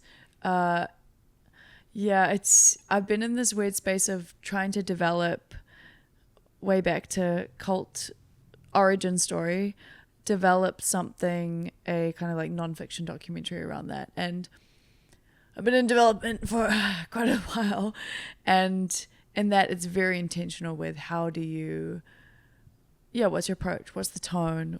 Where are you taking the story? What are the stakes for the character? I think you always have to think about those elements. There's always the classic trope of, hero's journey and, what's the thing that's going to set them off on their journey? Who is the person that's going to give them some intel or intelligence or insight to go to the next step? What's the kind of, catalyst or inciting incident? There are all those classic tropes. So I think having an idea of those elements always helps. And big conflict is always good. Drama, tension. But otherwise, themes help, because then it helps focus and distill what you capture. And I think it helps calm your mind as well in terms of balancing, presence versus documenting. Are there any stories or storytellers that you're especially inspired by right now? Can be in the outdoor realm or really just anywhere in life. I'll mention this one just because it's kind of top of mind. There's so many. But okay, in terms of a book I just read, I finished A Walk in the Park by Kevin Fedako, and he wrote The Emerald Mile, which is that kind of the classic. I still need to read that one, especially if I'm going to be on the Colorado. Yeah, exactly. But I read his most recent book, A Walk in the Park, and he and Peter McBride, who's a Nat Geo photographer. He's been on past the podcast guest. before. Yeah. No way! Yeah. How was he? He was Awesome. really cool. Oh, he Really was a cool. vibe. He Yeah. seems great. And they hiked. I mean, they did a thru-hike of the Grand Canyon. I read the book, but like, do I actually know where they went exactly? Unsure, but it's in the book. So he wrote a book around their experience. I think it was 2015 they did it. And Peter McBride came out with a documentary. I think it was called A Walk in the Canyon or something. And then, no, surely not. It wasn't A Walk in the Canyon and A Walk in the Park. Anyway, it was something about the canyon. And then Kevin Fedako came out with this book, and it was just a really beautiful way to interweave their personal story with the hike, with others they met along the way, as well as the kind of ecological like context and history. The word escapes me now, but also just the stories of kind of like the Native American tribes and through that area and how old the canyon, just giving that kind of historical context adds so much more depth to a story, understanding the weight and where you're walking. And so adding that in the book was really, I'm doing this because I did listen to it, and it was a great listen to, because he did voices for Peter McBride and kind of taking the piss a little. So yeah, it was great. And then, I mean, filmmakers, there are so many, but one of the films that I really connected to more recently. It came out last year, Past Lives by Celine Song, female. I think she originally born in Korea and then moved to Canada, and she made this just incredible film, and I think it just hit all the themes around kind of like love, past loves, culture, and, you know, moving, I guess, like rewriting your narrative, and those kinds of themes are always just hit. So those two, I guess, off the top of my head. I have a whole list of all the movies I watch because I really try to watch a lot. Obviously, it's not uncommon nowadays for people to set out with the ambition of doing a thru-hiking documentary to document their hikes, repetitive.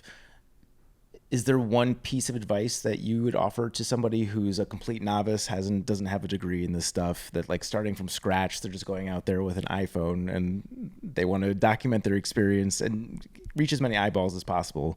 Is there like one broad piece of advice that you would offer to them? I would say, I think it goes back to everything else, which is, you know, have a focus.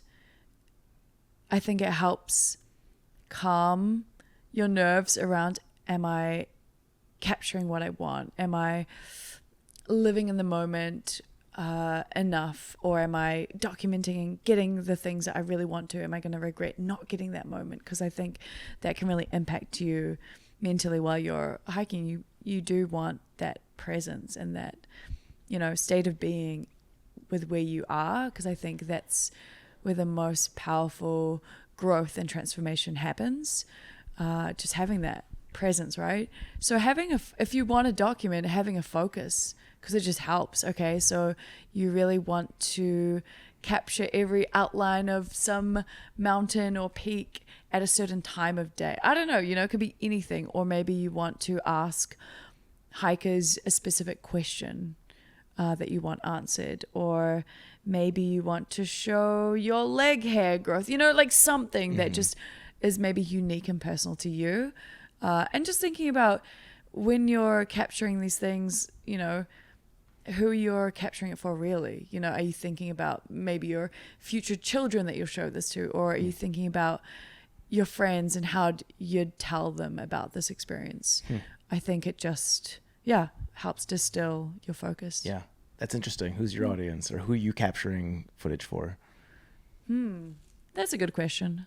I think I thought about it when I thought about it specifically, let's say on the PCT, and maybe in other contexts now. I just probably think about it in a kind of like friendship, conversational, like if I was talking to somebody and I maybe got to a place of like trust in a way where it's like I feel like I can just be in an open conversation. Generally, I feel that way with a lot of people anyway, most people, but just in the way of seeing someone eye to eye and talking in that way. Chance, I've been dominating. Do you have questions? No, I'm just enjoying this. I'm a listener today. Yeah. I think those are the majority of my questions. Yeah. I don't want to be too selfish with your time here. We've got these balls on the table. Ooh. Would you like to present your balls to Please present your balls. I will present to you my balls. Now, if you would please take one of them. Blue pill, yellow pill. This is the Gossamer Gear Kumo question. Use code SNUGGLEBUG for 20% off shelters at gossamergear.com. This is like a fortune cookie with a very bizarre question inside. Yeah. So these are AI questions. My hands are so sweaty. It increased by 15 degrees in here. I regret putting this sweatshirt on. I also feel like I've got particularly sweaty hands. Oh, wow. They've been jumpy today. Yeah. One fell into a glass of scotch earlier. Okay. You already know the questions. No, we don't. You don't? What? Zach There's asked 100 AI questions. to come up with a bunch of questions, and then we cut them up and put them in. Oh, AI has it did outsource. It's pretty good at coming up with random ass questions. Yeah. I'll give them that much. If you could have a superpower, what would it be and why? Bonus points for a useless superpower. Didn't we do this one? I think we did. Yeah. Did we do another one? Yeah, the other ball. Okay. Oh, now I have to open another one. AI loves superpowers. Yeah, there we go. apparently. I did that one one-handed. Great. Nice. All or nothing. What is your dream vacation destination? That's easier. Ooh. Can I have a second to think about it? Yeah. Somebody that's from a great vacation destination. This is Yeah. a good question. Yeah, I guess. Yeah, it's a great. Hobbiton is a great. The Shire, great. A dream vacation destination. Ooh, oh man, there's so many places in the world, you guys. Do you have your answers? No. No. They keep turning it back on us. That's not I how it's know, supposed to yeah, go. this is- We asked the Well, this questions. is collaborative. This is what it is. You got. I mean, this is good to think about, just in general. Yeah. Maybe we can all manifest Yeah. our Are dream. we, so I guess we're vacations. narrowing this to places that we've been, or are we not? No. 'cause I think it could be somewhere you wanna anywhere. go. Okay.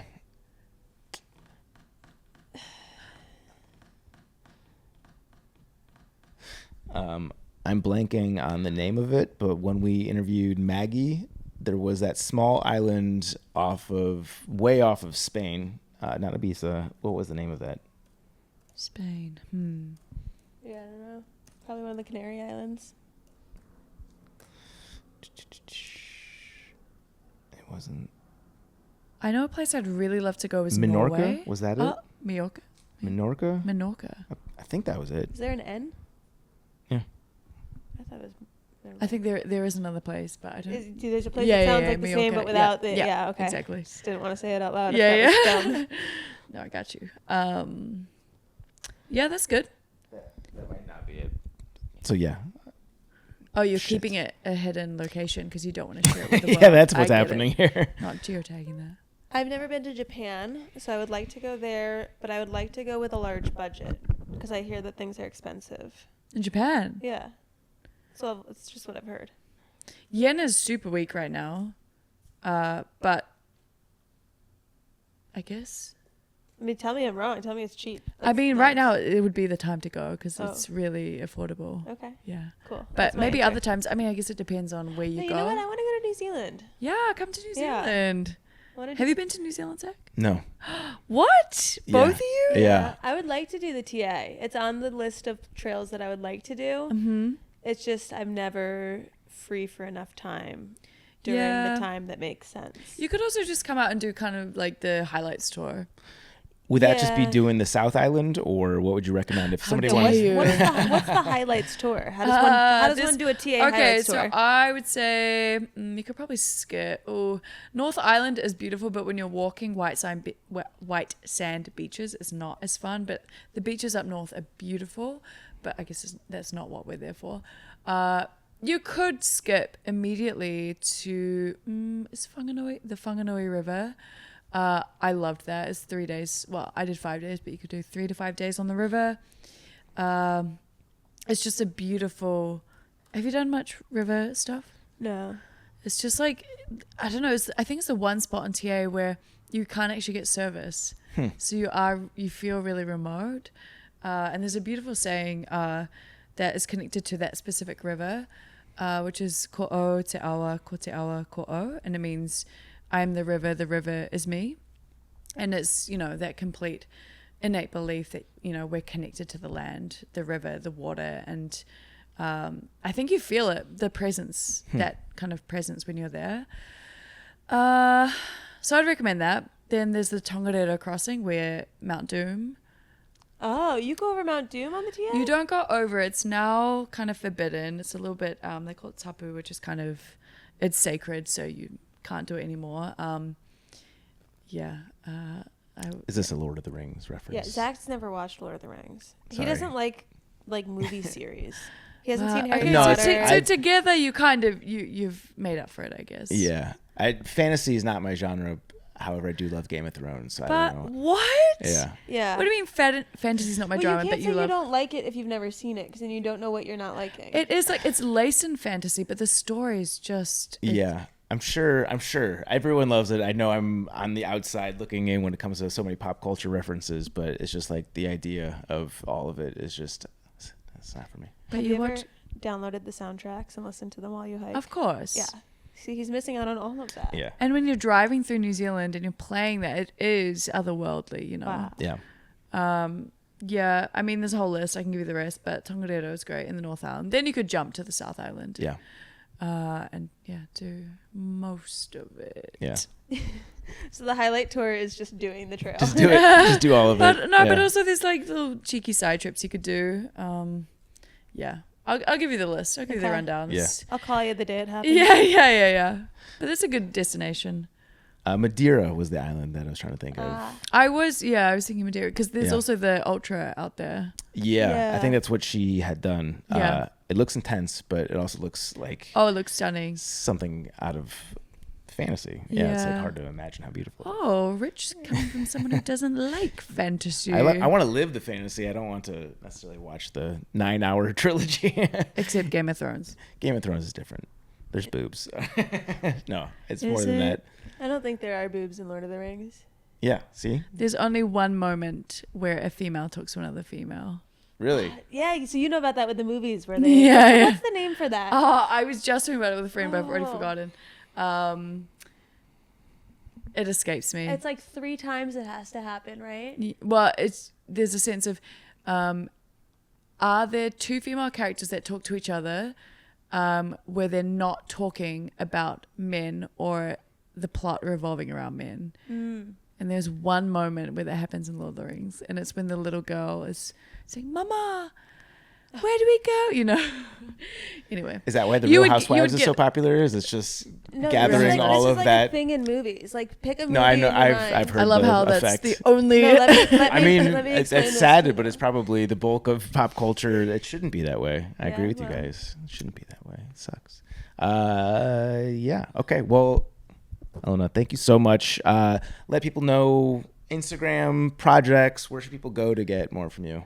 Instagram is at Elina Osborne. There's no O. Elina Sborne. I saw my YouTube channel though. That's in and out of being active. And then projects upcoming. Yeah. Hey Juke is. She's in the edit suite right now. She'll take a while. If you know of anyone who wants to, help get that over the line, hit me up. And then, we'll see what happens with Korean Cult Story, but that's, a lifetime in the making, underway. Yeah. Well, Cool. thank you so much for joining us. This has been a long time coming. Very grateful for your time. And thank you so much. Thanks so much for having me, you guys. It's been great.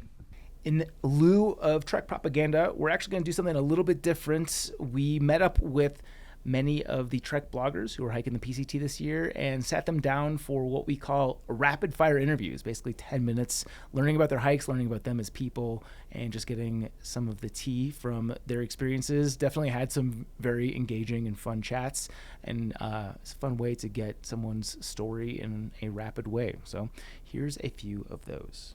We are joined by Angie, or the Little Mermaid, or Poppins for anyone who met me before mile 900. Okay, so dual trail names. Yeah. I need the origin story for both. Okay, so Poppins was very similar to Pakrai. I had so many things in my bag. Like anytime anyone I was hiking with needed anything, they were like, do you have this? And I'm like, yeah, actually. My pack was 40 pounds at the beginning. Oh, no. shit. Yeah. You definitely had an umbrella, right? As No, Poppins? actually, I Okay, that'd be didn't. the one thing I would expect from Poppins. I thought about it. I really thought about it because I was like, well, desert, but I started in March, so I didn't think I would need it. Yeah. And then the Little Mermaid I got because I actually got swept in the Sierra in a creek. And luckily I was hiking with some people at that time who were like running along the edge of the river. And I managed to grab a log and they pulled me out of the river. And then afterwards they were like, haha, you're the Little Mermaid. You can't swim. I hope they gave you a couple minutes to recover after that before anointing you. It might have been like 10 minutes. I don't know. What can you walk us through what that feels like to get swept away? Because that's like my worst fear. Yeah. So I'm not a very good swimmer. So it was very, very terrifying. I went through the Sierra, like this was maybe like late May, early June. And there was a creek called Carrot Creek and it came up to about here, I think, when I was crossing. And there was a spot of high current in the middle, and I just had lost my footing like halfway through, right where the fast current was. And I was just getting like pulled down the river, like water in my face. I was like trying to stab my poles down into the rock to catch myself. It wasn't catching because the current was so fast that it was pulling my poles. So I had to like flip myself back up, and you just see things like rushing at you. Like you're like, okay, like there's a rock. Maybe I try to catch this. Oh, no, I missed it. Like, what's next? And I was just kind of like, how do I save myself? It was really scary. Yeah. Oh my God. Are you so fixated on trying to get out of the predicament that you're not thinking like, am I about to die? Or is that crossing your mind at the time? No, I was like, I might die. Like, I definitely thought that for a split second. One of my partners actually before I came on trail had written in a card that was like, don't become a drowning statistic or I will be very mad at you. So in my head, I was like, he's going to get mad at me. Don't be a drowning statistic. Don't be a drowning statistic. Yeah. Man, that's terrifying. Do you have your pack on your back at the time? I did. Yeah. Are you continuing to hike after this happens? Are you flipping past where the rivers are? Like, what is your mindset towards just the rest of the Sierra at this point? So I had been alone for like 100 miles at that point. So I was super lucky that I had met up with some people that morning. And, one of the guys that I was with, Surf and Turf shout out, was actually a marine diver. So he was like, yeah, like you were freaking out, but don't worry. Like if you really didn't catch anything, I would have just jumped in and like swam after you. And I didn't know this at the time. So so after that, I was like, okay, cool. Like I have a little bit of like safety kind of like precautions after this so I can keep going. But I definitely was like bawling my eyes out every time we got to a river for the next few days. Oh my God. Yeah. A marine diver is a great person to happen upon right? that morning. You think about the Oregon Trail and like what profession you are in the Yeah. beginning. Like, yeah, that would be a good one to pick for the Or like, PCT. what profession do you want your hiking partner to Yeah. have? I want to hike with someone who's a marine diver. Yeah. Oh, 100%. Yeah. Do you still feel traumatized by water crossings? I feel okay. I think it's more like if I see a lot of current, I'll start getting like a little like, but like there were some crossings in Oregon and I was just like, oh, there's a log. Yay. Are you at risk of getting hypothermia at any point? Because obviously that water is very cold and...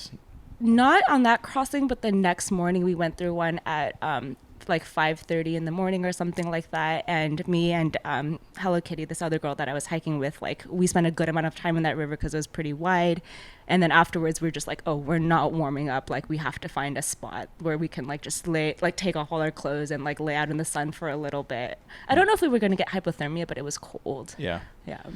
from that water crossing, what is your takeaway? Like, what do you think you did wrong? Not to like victim blame, but I'm saying like if you could go back and do the experience Being again, a small person. No. Yeah. What would you do differently, I guess is my question. Yeah. So I think at that time, like the two guys that we were with had already crossed. And so they were like, yeah, like it's good. Like you guys can cross. Like we made it through. And they're like big dudes that are like 160 pounds, right? And me and Kitty are like 5'2", 5'3", like 110, 120. Like the crossings are not the same. Yeah. So I think I would have spent a lot longer trying to scout a different crossing instead of just being like, yeah, the trail crossing's fine. Mm-hmm. Yeah. Did you hike with the marine diver from there on out through the Sierra? Yeah, I was like, can I please hike with you guys until we're done with the crossings? And he was like, I literally would not allow you to leave us. Good. Yeah. Good. That's a good safety net to have. Well, I'm going to assume that was the low light from the hike. Actually, no. The worst day of the I mean, night. I'm alive, so it's okay.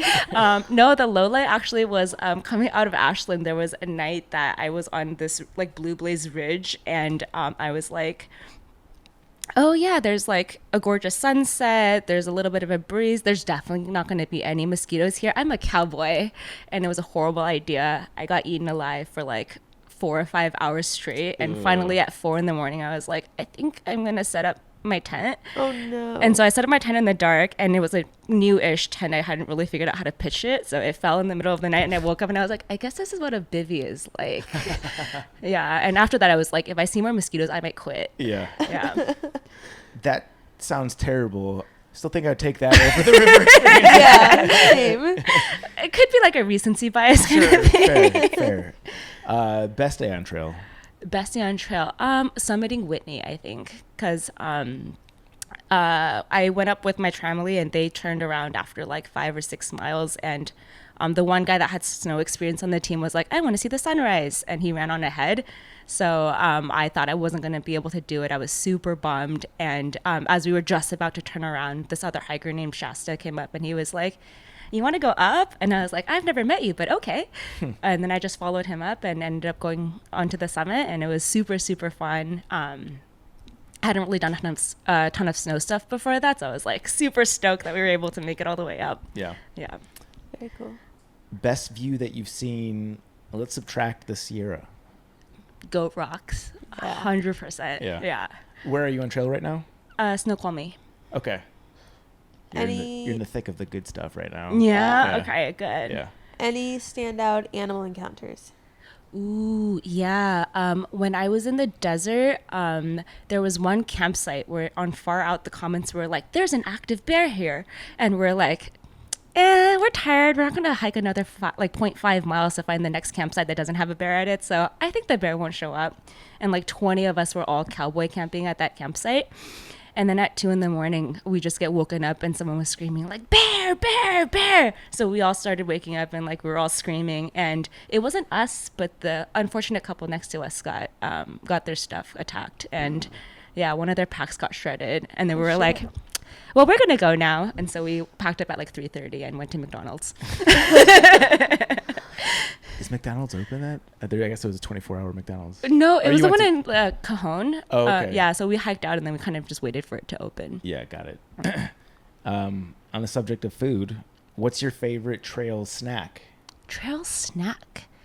There are these like dark chocolate wafer bars. I don't really know what the brand is, but yeah, some of my friends from back home sent them to me, and I really like them. Yeah. Yeah. How many mail drops have you sent? Ooh, 7 or 8 probably. Yeah. Have there been any places where you didn't send a mail drop that you wish you would have? No, because generally I feel like I wish I sent fewer boxes. Yeah. Where did you send them that you think that you wouldn't next time send it to? You know, I think just because of all of the fire stuff that's been going on, I think I would have not sent so many to Washington. Like I sent a box to Trout Lake and then literally 10 minutes later opened my like PCTA app and found out that the fire like right there had started, and I was just like, my shoes that I just ordered. Oh no. Yeah.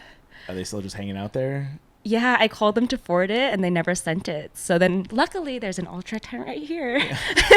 Yeah. Did you give them the sob story and then get some free shoes? No, I wish. Yeah. That would have been a good idea. I should have come not here. done. Yeah. I heard he paid them. What best town meal? Town meal. Oh, the thing that comes like to mind, I feel like isn't fair because I got off trail for a bit and I went back to the Bay Area for a wedding, and there's this restaurant there called Daeho that I am obsessed with. It's like a Korean short rib thing. Oh my god. I know, I was really craving Asian That food. sounds so good. Yeah. Oh, actually, in Carson, we drove from South Lake Tahoe. There was a really good Indonesian place that was like tucked in the back of a casino. I think it's called TJ's Corner. That was really good too. Never heard of that one. Best trail town. Best trail town. Bend. I really like Bend, and Idlewild was also sick. Yeah. Piece of advice you'd offer to somebody listening to this that wants to hike the PCT next year. Yeah. I would say, like, despite my horrific, like, hiking by myself, getting swept in a river story, spend some time alone, I think. Yeah, I think you find out a lot about yourself when you actually have to, like, go on far out yourself, read all the comments, plan your own day, decide, like, what the cadence you want to hike at. Because I act very different when I was hiking with, like, a family versus when I was hiking with myself. So, yeah, I think it's, like, a really good learning opportunity to just spend, like, a week by yourself. Yeah. Anything else you'd like to relay to listeners? Don't be dumb about river crossings. Scout your crossings. Yeah. Well said. Yeah. Well, you're off the hot seat. Thank you for joining us. Thank you. We are joined by... Real name Elizabeth, trail name Bags. Well, actually Bags Bunny, but I go by Bags. Bags Bunny? Yes, What's Bags the story? Bunny. I was hiking the aqueduct with my friends, and well, we actually left Hiker Town in the evening. We weren't really sure that we were going to night hike because it was kind of early. It was cold. It was windy. And as we were on the open water part of the aqueduct, there was this huge barn fire that started. So then we were under smoke. There were literally helicopters filling up in the aqueduct, like 20 feet away from us, going and fighting the barn fire. It was just a miserable night. So we were like, we're not going to night hike this. So we needed to find a camp spot, but it's all kind of like residential on that aqueduct. So there wasn't any camping. There was just like this crappy dirt road pull off. And I was like, okay, we'll just camp here. It's flat enough. That's fine. So I found a flat spot and I was kicking beer cans out of the way. It was the type of like dirt road where people go and dump trash. Kick some beer cans out of the way. Trader Joe's grocery bag. Go to move it out of the way. Look in the bag. And there's a bunch of dead bunnies. No.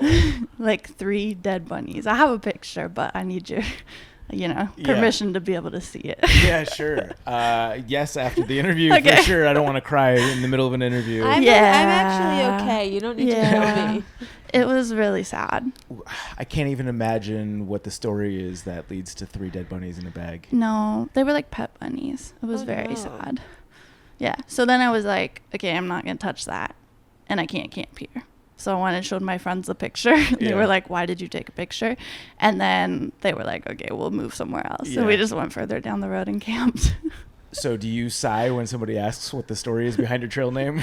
I just go, oh, it's a good name, but not a good story. Yeah, And fair. then, yeah. Is that the low light from the hike?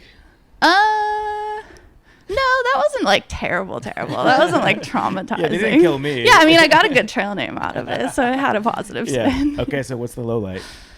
The low light has been the wildfire skips Yeah. for sure. Yeah, just because you like come into it with the idea of like wanting to hike the whole thing, and then there's been so many wildfires this year. So. Yeah. Is the first one the hardest? I don't know that it was actually that hard, the first one, because I already broke my continuous footpath way back on the San Jacintos in March. Like there was just snow and I was like, I don't want to do this right now. So I wasn't like a purist in terms of like doing every single mile, but I did want to hike as much as possible. So just, it's more so that it like has added up so incrementally. Like now everyone is in the hundreds of Yeah. miles skipped from Yeah. wildfires. So. Yeah. Do you have any tips for someone who wants to do the PCT in terms of how to handle the fire closures? I would say just like reality check yourself before that you probably will face them unless you're some sort of like FKT and you're going to do the PCT in sub 100 and you're starting in March and you're doing the Sierras in snow. Like other than that, you probably will encounter fires every summer now. So yeah, just mentally prepare yourself, decide if you want to like commit to every reroute possible. Like, do you want to walk a Forest Service road for 100 miles or are you okay with skipping, which is probably what other people are doing. So are you okay with like going with the crowd and skipping? Just make up your mind and commit yourself to it probably. Yeah. When you skipped a section near San Jacinto, was that based on a previous bad hiking experience that you had or intel that you're getting from people ahead of you? Yeah, like Smiley and them. I just had no snow experience before this trail. And when we got to San Jacinto, well, the weekend storms in March and April, there was a weekend storm every single weekend. So we got into Idlewild on a Friday. It snowed all day Saturday, so we zeroed. And then we headed out Sunday morning with fresh snow on Apache and no experience. And one guy had just slid like 4 days before and got his hand stuck in a boulder and got heli-evac'd. So this is the intel that we're going into San Jacinto with, is like that someone just got heli-evac'd off of it, that anyone who did it the few days before and left boot pack, it's now snowed over. So there's no boot pack. We have no snow experience. We actually headed out middle of the day Sunday, hoping that people would be ahead of us, and there were 5 people ahead of us. Which was something. And we got a text from them that said, oh yeah, 2 of us are self-arrested, so it's fine. You guys can do it. So Only 40% of us. Yeah, 2 out of the 5 self-arrested on Apache. And we did Apache actually. And one of my group, one of 4 self-arrested. Wow. And then we went down Devil's Slide and went back up Black Mountain Road because we were like, we don't know what we're doing here. Yeah. Did that impact your approach to the Sierra? No. Because I got to the Sierras early too. I've actually been around Poppins on trail pretty much the entire time. So yeah, I entered the Sierra May 12th with a lot of snow and was like, all right, let's do this thing. Let's learn how to handle snow. And so still not much experience at that point, and entered it with people who had skipped the entire San Jacinto, so they hadn't even done that snow. Mm-hmm. So entered it with people that were even less experienced than me, but was like, well, let's try it. Do you feel comfortable in snow now? A lot more than back then, for sure. Like, I'm still not any level of mountaineering, but yeah, when you spend every single day for a month on snow, you definitely like learn to read it, learn to know like when it's safe to glissade versus when you should maybe put your micro spikes on versus, those sorts of decisions. Do you enjoy hiking in snow? If I had the choice, I would prefer no snow. Yeah. It is really, really pretty, and I'm really glad I did the Sierras, but no, I wouldn't choose to hike in snow if I didn't have to. Did you alter your hiking days to hike at ridiculously early hours so you can cover more distance? Yeah, we left at 4 a.m. every day for like a month. Yeah. Yeah. And you're done hiking at what time? Well, in the beginning, we wanted to just camp at the base of every pass. So they actually weren't that long of days. They were like 12, 13, 14 miles most days. So we actually would be camped by like 3, 4 in the afternoon and just try to go to bed early. Yeah. What is your most embarrassing moment from the trail? Most embarrassing moment. I slipped in. It was in NorCal, just like a few miles out of Tahoe, I think. I was so over snow at this point because I'd already done the whole Sierras, but there was still snow north of Tahoe. And there was just this one little like tiny snow traverse, like 12 steps. And I didn't want to put my micro spikes on because I was like, whatever, 12 steps, I'll just like jump it and get to the trail. And on like the second to last step, I slipped and I fell down it, and there was a tree poking out of the snow. And so I scraped my butt a little bit on it. and I knew right away that it hurt. And I got myself up back to the trail. No, my friends were like somewhere ahead, somewhere behind, but no one was with me.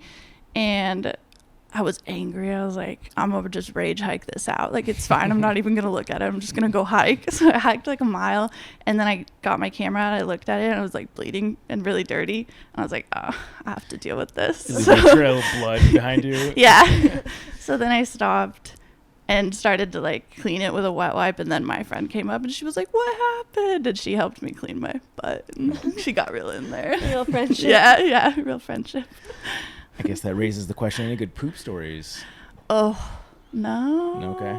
No, pee story, not poop story. Sure. Kind of. Yeah. In the Sierras, it was really cold at night, and we didn't, like, I was talking about how I didn't ever want to leave my tent in the middle of the night to go pee because it was too cold.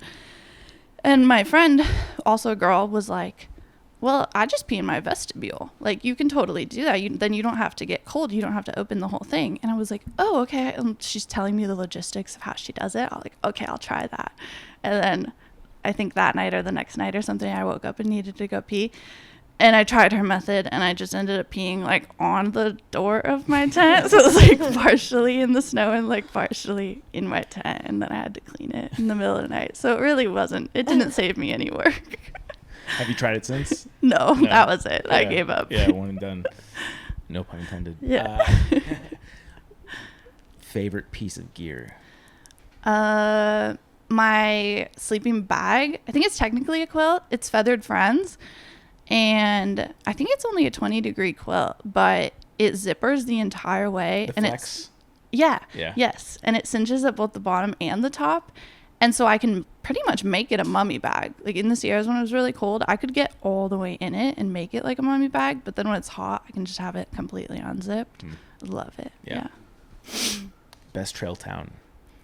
Well, someone else already said Bend, so I'll go with Wrightwood. Wrightwood was pretty fun too. What'd you do in Wrightwood? The Trail Angels were just super friendly at the hardware store, and they give you a little pin. And then the brewery was really good, and there was a hostel that was kind of funky, but it was fun too. So when we were in Wrightwood at the bar, there was a free shot contest for whoever had the best trail name. Oh. So what is the best trail name that you've heard on the trail currently this year? I'm hiking with a friend named Prick, and that one gets a lot of attention. Like, we've had people recently catch up to us, and he'll introduce himself, and then people will be like, "We saw you in the logbook. We wanted to meet Prick. That's an awesome name." Yeah. Cool. What's been your worst trail town experience? Worst trail town experience. Ooh, I don't know that I have an answer for that one. There's some towns that I just simply went in and out of. Oh, actually, Hiker Town, if that counts. Definitely counts. Yeah, Hiker Town was so weird because some people had like the best time and some people had the worst time. So when I got there, I didn't know what to expect. But I got there on that really windy day before we did the aqueduct, and there were only like 7 people there. The owners were not there. There was no one to greet us or tell us what the logistics of the place were. And all the hikers were sitting on the porch because I think they were just all charging their electronics. So they were all sitting on the porch and they weren't talking at all. And like, it was just, I literally called it a zombie town because everyone was walking around like a zombie. And I was like, there's no way we're staying here. So that's why we even started hiking on the aqueduct, because we thought maybe we would camp at Hiker Town, but it was terrible. So we started walking, and then that was also terrible. But Yeah. Hiker Town seems to be pretty polarizing. Yeah. It seems like more people have that experience. I met the owner. He worked for Disney. Oh, He's really? a cool dude. Yeah. So his wife one day was like seeing this dude at the end of their driveway, just like sitting there, and I guess she was washing dishes or something, and she saw it from the kitchen, and she told him to go get the homeless person to like go away. And he went down and found out like what they were doing, and they had asked for some water because it was a dry stretch. And he went back and told her, and she thought that was cool. And they ended up installing like a water spigot. Yes. So that hikers could then get water. And as time went, they started talking to people. They realized like, oh, this is actually really cool. Yeah. And so they started building up Hiker Town. But they don't, I think, live there. Or he was saying something, I mean, this was 2017. Mm-hmm. Something about how like they were just there visiting or doing like a family thing. And he had like a guy that was like watching over Hiker Town-ish. But yeah, I think it was definitely rare from the experiences I've heard to actually see the dude that owns the house. Yeah, I didn't there. meet anyone that owned it, ran it, nothing. Yeah. No clue. Yeah. And we'll end with the requisite question. Anything that you want to relay to somebody listening to this can be like top piece of advice or whatever you'd like to get across. I would say, like others have said, just send it. Just do it. Just send it. Like, mentally prepare yourself as much as possible. Like, think about what you would do if you faced common circumstances that people face on the PCT. Physically prepare if you have the time, but also don't stress too much if you didn't. Like, there's a lot of other people on the trail who are like me. Like, I had only backpacked 4 or 5 times before the PCT. But if you're mentally committed to doing it, you can make it happen. Yeah. Yeah. Bags Bunny, you're off the hot seat. Awesome. Thanks. Thank you. We are joined by... Christopher Smiley. Is your trail name also Smiley? It is Smiley. We have a first here where we've got 2 people whose trail names are also their last names. Oh, let's go. Yeah. Fun. This is the cool couch. Did you go into this hike knowing that you wanted Smiley to be your trail name? It was. I made that decision before I got on trail. I was super excited about getting a trail name. I was really excited about being part of the hiker culture. And I've been called Smiley my whole life. You know, I was born in 1980. Lots of Christophers out there, tons of them. Yeah. So it was easier when I was a child just to be called Smiley. And so I've been Smiley my whole life. I did 20 years in the Air Force, so being called by your last name was just normal. And I couldn't wrap my head around being called anything else but Smiley. You know, I like it. Yeah. You know, it's my name. Well, thank you for your service. Yeah, thanks. Are you Smiley? I am, always. Yeah, good. What has been the most surprising thing about your PCT hike so far? I think the most surprising thing has been the difficulty of logistics. I expected it to be difficult. I expected it to be challenging, but with all of the curveballs that were thrown at us this year, I wasn't prepared for all of the challenges that do exist with trying to get resupplied, trying to find lodging, trying to escape bad weather. That was probably the biggest challenge for me. Yeah. Was just logistics of making it through the trail. Yeah. Is this your first thru hike? This is my first Backpacking trip? No, so I was a Boy Scout growing up, did a lot of backpacking in the Sierras and the San Jacinto Mountains. I grew up in Southern California, knew I wanted to backpack. 20 years in the military just took me away from the opportunity to do such an event like this. Have always had the desire to do the PCT ever since I learned about it, and now here I am, finally getting to live out that dream. Yeah. What skills do you acquire in the military that translate to thru hiking? So I'm a career firefighter and medic. So being able to have those survival skills and medical skills and the ability to think through difficult situations without getting into a panic probably are my strong suits. Yeah. Yeah. Is it harder to go around fire closures when you're a firefighter? Because I feel like if I knew more about fires, I'd be like, oh, it's fine in certain spots. No, I have an appreciation for what they're doing out there, and the last thing I want to do is be in their way when they're trying to do their job. I know what it's like to be out there trying to get a job or mission completed, and you have civilians try to come through the area, your work zone, and now you have to worry about their safety, stop what you're doing. So I actually have a huge respect for our wildland firefighters. My partner Rachel and I were actually very fortunate to get to run by a bunch of the firefighters that were finishing up at the Donmore fire in Southern Oregon. We came up to the fire closure right as they were wrapping up operations, and we were the first hikers that got to go back onto the trail as they reopened it. Oh, cool. And so there were tons. There were probably 30, 40 firefighters out there, and they're all marching in the line, singing Jodies, carrying their tools. It was really cool. Yeah. It actually made me miss the job. Yeah. Have there been any times on this hike where your experience as a medic has come in handy? No, except for patching up my own blisters. Not yet, luckily. Yeah. There's been a couple times where my partner would fall, and I thought she might have been pretty hurt. Yeah. But that's just me being overprotective and, just hoping she didn't get hurt. Yeah. What's in your first aid kit? Actually, so I had a bottle of mosquito repellent break in my first aid kit, so I had to throw the whole thing out. So right now I have some bandanas. Cool. Get very creative with with some pole, sticks. bandana, Yeah, right? a trekking pole and some bandanas, man. We can make a lot of good stuff happen. This is a question I've been fixated on the entire trip. What's been the best meal that you've had on trail? Oh man, so we discovered these things I think they're called Fido tamales at Walmart.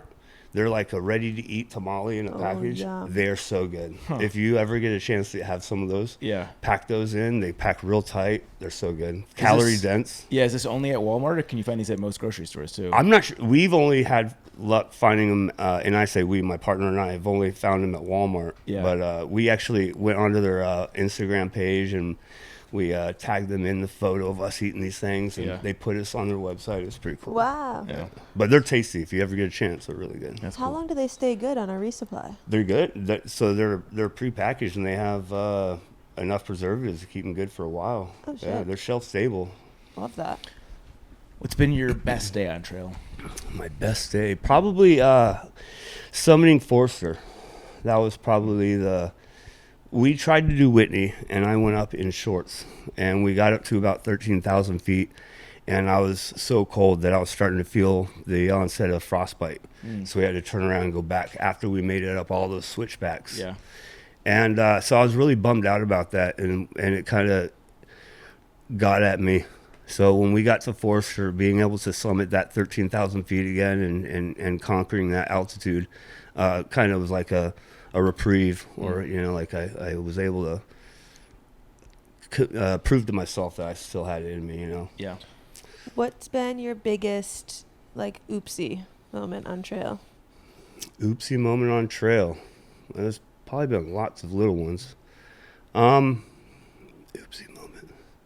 really trying to think. Mishaps, fuck ups. Yeah. Oh, I don't know.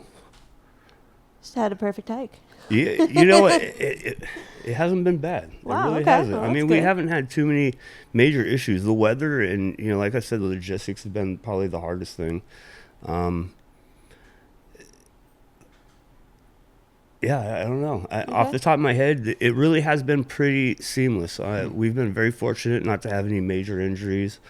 Everything's worked out. Equipment-wise, we've had a couple minor equipment issues, but nothing that would, you know, stop us in our tracks. With the PCT being your first hike, did you have anything that you packed that you thought you would need when you started the trail that ended up being silly? A lot of things. Okay, let's go down those. I sent back a lot of things. Pants. Once it got warm enough, didn't need a big heavy pair of pants anymore. How soon did you send those back? Almost immediately. Yeah. Within the first couple weeks. Yeah. I think the pants went home. I had a sleeping bag liner. I thought it was going to be colder, but I have a 15-degree bag. I'm a bigger guy. Yeah. I learned very quickly I didn't need that. And I toss and turn. Yeah. So that thing just wrapped around me. And so I got rid of the bag liner. When did you start? I started March 5th. Oh, pretty early. Yeah, we hiked alone for probably the first 700 miles. Yeah. We didn't see many other hikers. And the bubble was catching up to us, though, because of all the weather. And what we found is there was a lot of hikers that were hiding in the towns, one town after another, because it just happened to be that the weather was Monday through Friday, sunny. Saturday and Sunday, every weekend for the first 2 months was a storm. Yeah. When did you enter into the Sierra? So we got to the Sierras on the 3rd of May, but then we got off trail to go visit my daughter, and who lives in Arizona. We went and did the Colorado Trail, or not the whole trail. We did the Grand Canyon. We did the rim to rim. We got super lucky on getting some permits. We got 2 overnight permits for inside the canyon. So we backpacked the Grand Canyon, and then came back and started the Sierras on the 28th of May, I believe. I imagine still pretty snowy at that point. It was. Yeah, there was still a lot of snow. Yeah. A lot had already melted, but there's still, every pass was still covered. Yeah. Like, we were still treading, climbing in snow the whole time. Oh, wow. In every pass. Did you enjoy that? I think it added to the excitement. I do want to go do the entire John Muir Trail when it's warm and Highly recommend. no snow. It looks like it would be absolutely gorgeous, but the snow did add a little bit of a extra element that I don't think that I would miss, or I would miss. I thought it was cool. It was interesting being able to just traverse straight up the mountain in the snow, you know, using crampons and micro spikes and ice axes instead of, you know, trying to use the switchbacks. You know, you're just going straight up. Yeah. It was pretty cool. Yeah. You know, really made you feel like you're mountaineering. And, you know, this is my first thru-hike, never mountaineered. Yeah. My partner Rachel and I, we got up to the Sierras. We never used an ice axe. We never used micro spikes or crampons. And so it was a very quick learning curve for us. Yeah. Did you have to use the ice axe at all? Oh yeah. Yeah? I had to self-arrest. What We happened were coming down the backside of Bachelor, our Bishop, and I started sliding down this extremely steep hill and had to self-arrest. Whoa. Yeah, it was pretty gnarly. And had you practiced with your ice axe prior to that point, or is this just like Yeah, trial by like fire? trial by fire. Had you watched like a YouTube video or anything? We had watched a couple of videos, and then we had an experienced hiker with us when we were summiting, who gave us a quick crash course. Yeah. My partner was, she was having a bit of a panic attack. You know, it's her first time too. In fact, she had only backpacked one day of her whole life before starting the PCT. So she's come a long way. Yeah. And it was pretty scary for her. She's scared of heights, and you know, it was a hard endeavor for her. But it's cool. You know, we made it through, and yeah. Do you feel inspired to do more of that style of hiking, like mountaineering on snow? Yeah, ice axe? we actually wanted to go take a mountaineering school. I guess there's a couple in Washington near Mount Rainier, Mount Adams. So we want to go do a mountaineering school so we feel more comfortable with our equipment. Yeah. We live in Bend, so the Sisters Mountains, you know, have some really good mountaineering trails.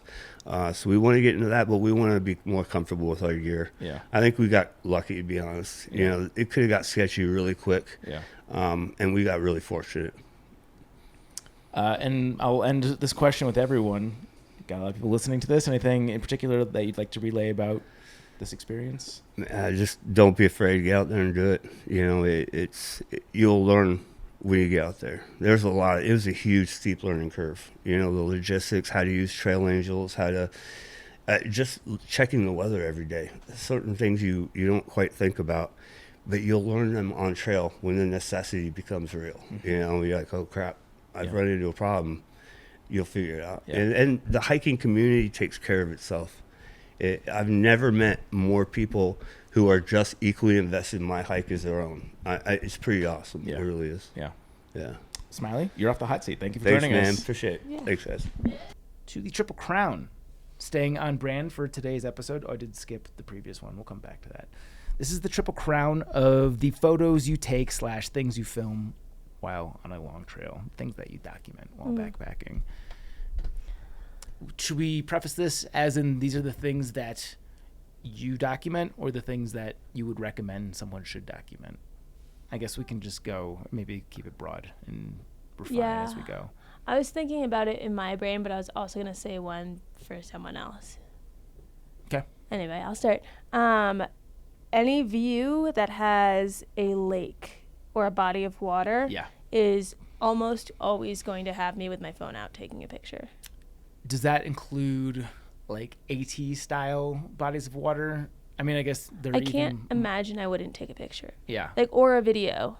Yeah. Because I do video more than photo, but I can't imagine passing water and not taking out my camera. I assume you don't mean creek crossings because you would have your phone out every 5 minutes. Depends on the creek. If it's just like your standard stream trickle, probably not. But on the Ozark Highlands Trail, I took videos of pretty much every water. Yeah, those were sizable. Yeah. Is the cutoff if you are going to be in deeper than like knee deep water?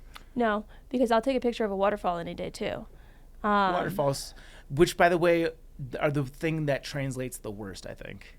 Yeah, in terms it of never like looks as they're good. always very cool in person, and then you see a photo and it's like if somebody else shows me their waterfall photo, go fuck off. Like I know that it's cool. I make the same mistake. It's always very cool to experience in person. It always is very lame in a photo. Yeah, but if I'm walking over like the smallest stream, I'm probably not going to take a photo of it. Yeah. I might do a video. Yeah. Just because it shows that time has passed. Alpine lakes, on the other hand, tend to translate Yeah, pretty always. well. Yeah. Always an alpine lake. Especially like when it's glacial melt. So Yeah. that's a good one.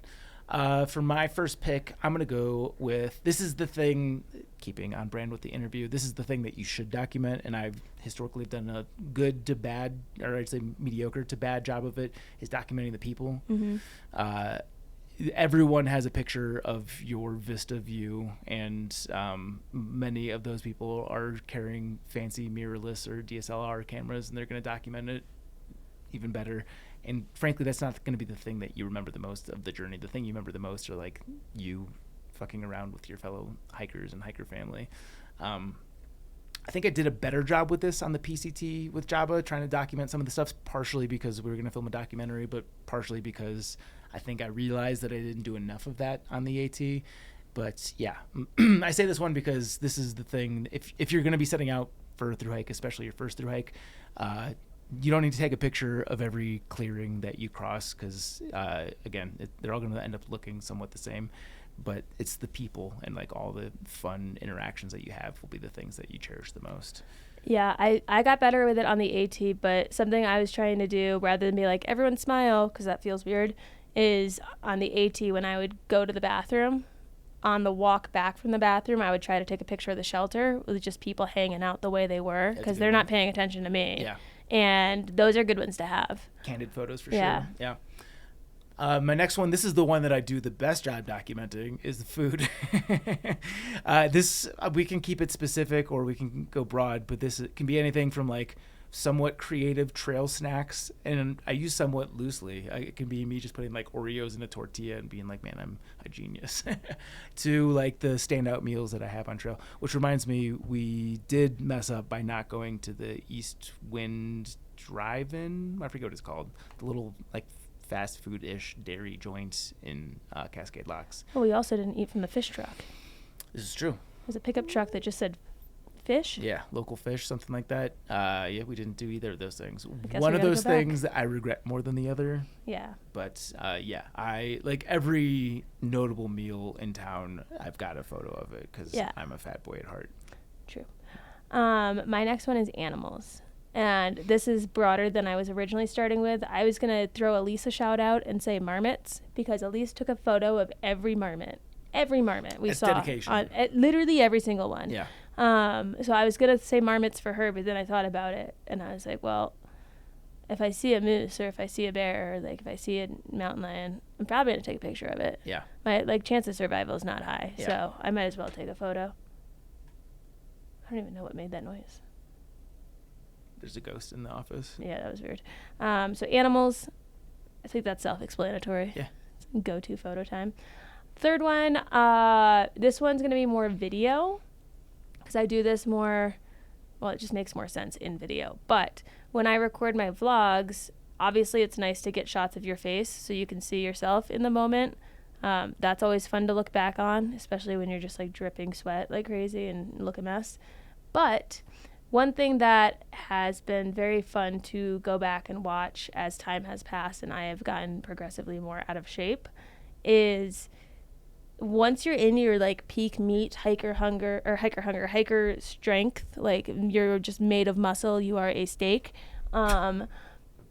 take videos of you going up climbs. Like in my last AT video where I'm doing Katahdin, that one I feel like I watch most frequently, because sometimes if people want to see one, I'm like, look at this one, I'm an idiot, I did 50 miles to get there. And there's a lot of videos I posted climbing up the stone stairs, and instead of just doing like a 10-second clip and switching, I took videos of pretty much like 3 minutes of just climbing. And now when I get really winded on stuff and I have to take breaks and I'm like, where's my hiker finesse gone?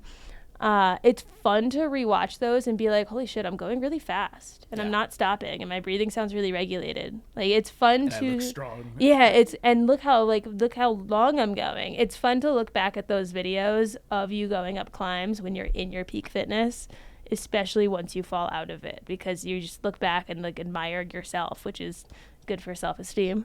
But those are ones that I don't think are as obvious. Yeah. Those are good ones. My last one, I'm going to go with, this is probably more true for shorter backpacking trips, but also guilty on longer trips, is my campsite. There are some campsites that are certainly worth documenting, like you're at the edge of a vista. Those usually don't work out too well. Like the best campsites tend to be the least sexy, because you're right underneath a tree, like on some pine needles or something like that, or leaves. Those aren't worth documenting, and I still document it every time. I don't know why I'm obsessed with taking photos of my camp, but I think it's probably the time where I'm happiest. Like the day's over, I feel accomplished. I'm set up, waiting for my water to boil or whatever it might be. I'm like, I'm going to document this. I have 100 photos of campsites, and maybe 2 or 3 of them are like, that was a very pretty campsite. Yeah, I that's the one I always forget, but those are the photos that I like to look back at most. And sometimes they are counterintuitive to the ones that you would most likely want to post. Like there are photos that I am glad I have that I can look back on of me just in a trash ball in a shelter in the Smokies and on one of those bottom bunk parts. Like wouldn't be a cute Instagram photo, but it's fun to see, okay, that's what that shelter looked like. There's where I slept in it. And those ones are hard to remember when you're thinking like, oh, I want to take a photo to show someone. Those are great ones to have for yourself to look back at. Yeah, totally. That's it. Want to hear your guys, what do you document on your thru hikes? Hit us up, podcast@thetrek.co. Question of the day. This is mine. I think I was frustrated by a particular incident. What's the maximum number of times in the year you can enjoy getting dressed up? How dressed up? Like business, formal, or higher. Like intentional makeup and hair. Yeah. Yeah. For me, for a guy, that would translate to like non-jean pants, not cargo khakis or anything like that. Tucked in, probably a belt. I'll say not even tie, just tucked in shirt with pants. I want to say no baseball hat. I want to say I've got some thoughts. It's hard because for a wedding, it would be 2 nights probably, welcome party, wedding day. Yeah. But I would consider that one thing because I can, like, they're both happening next to each other I count versus that as spread out. F2. Okay. The other thing that I think is important to note is I work from home. So I don't normally have to dress nice. So sometimes I want to dress nice to remember that I'm not just a pile of pajamas. With pajamas. But to do my hair and do my makeup and get a nice outfit on, I would like to say once every other week. Okay, so you're But- in the 20s. But I say that probably not currently doing that. If I were to do every other week for a year, I might make that less after the fact. Yeah. But I think I can definitely put the word, because you said enjoy. Yeah. I could definitely maybe enjoy every other week one day. Yeah. I'm at like 2. I don't like getting dressed up for Yeah. any circumstance. And like when we do a date night, my wife and I, sometimes we'll go to a restaurant that requires me to not wear my Trek uniform. And I don't hate it, but I get no joy out of it. It's not like finally I get to get dolled up. Like it doesn't bring me any level of satisfaction. I would much rather be in a t-shirt and jeans. Yeah. Date nights are hard because me and Garrett will be like right before the date night. If it's just us and we're not going with like other friends or other people, we'll be like, should we be comfy? Yeah, let's be comfy. And Yeah. we'll wear comfy clothes. Yeah. But I also, as much as you hate to admit it, like do think there is something behind like the look good, feel good mentality, where if I don't have a reason to dress nice for a while, I start to feel like a bag of shit. And then that's usually when I start to gain weight because I'm wearing like baggy stuff, like a big can baggy hide it. t-shirt, big sweatpants. I don't see the shape I am. And then it's usually when I next have to put on jeans and I'm like, oof, took that a bit far, didn't we? And I think when I look very nice and I dress presentably and I do my hair and I do my makeup, I think I feel better about myself, which is why I had a goal this year where I was like, I'm going to put in effort for the podcast because no one sees me but And getting us. dressed up. But like the internet sees us and those Yeah. clips go there and like, wouldn't it be nice if I look good on them? And some of them I do look okay on. But then other times I look like this. And so it's like the You'll intention's have there. to go to YouTube to see what this is. The intention's there, but definitely not every day. Yeah. Like I learned that from working in the office. It Yeah. was not going to happen. Yeah. I think I could go the whole year without getting dressed up and be just fine, but I think guys typically are different with that stuff. No, I remember on the PCT I started to miss mascara Yeah. because I was like, I feel like I haven't seen myself look like a decent, person in a while. I would love to put on mascara. When I put on my dorky button-up short sleeve shirts, for me that's like my upper echelon of like I'm comfortable and dressed up. Your dinosaur t-shirts. Yeah, exactly. Mailbag. Okay. Heard your latest podcast with Jabba and the discussion on the squeezable titanium water bottle. That thing already exists, but not for hikers, but for cyclists. Unfortunately, it lacks the possibility to screw a Sawyer or similar onto it, but maybe someday. Like your podcast and the chapter marks so I can skip the subjects I like to hear. Smiley face. Keep them coming, Roman. Link to the bottle. keego.at. Kego.at. Kego. What's the .at? Is that a country? Atlanta. The country of Atlanta. Yeah, Where's dump truck when you need him? exactly. 5-star review. This is from Busted Hyman. Oh. The podcast for any backpacker. Found this podcast 4 years ago, hello pandemic, and have loved listening to the banter between Chance and Zach, honest gear discussions regardless of sponsorship and quality, read experience and knowledgeable guest interviews. They entertain, inform, and keep you engaged. Thank you so much, Busted Hyman, for your thoughtful inputs. If you guys want to hear your reviews read on this podcast, head on over to Apple Podcasts and leave us any number of stars, just not 1, 2, 3, or 4.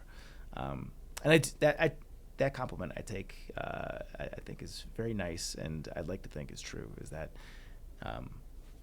during the ads, we read the thing But I think anytime we're not in the middle of an ad, I'd like to think that we're very transparent about our feelings on any product, regardless of their affiliation with the podcast.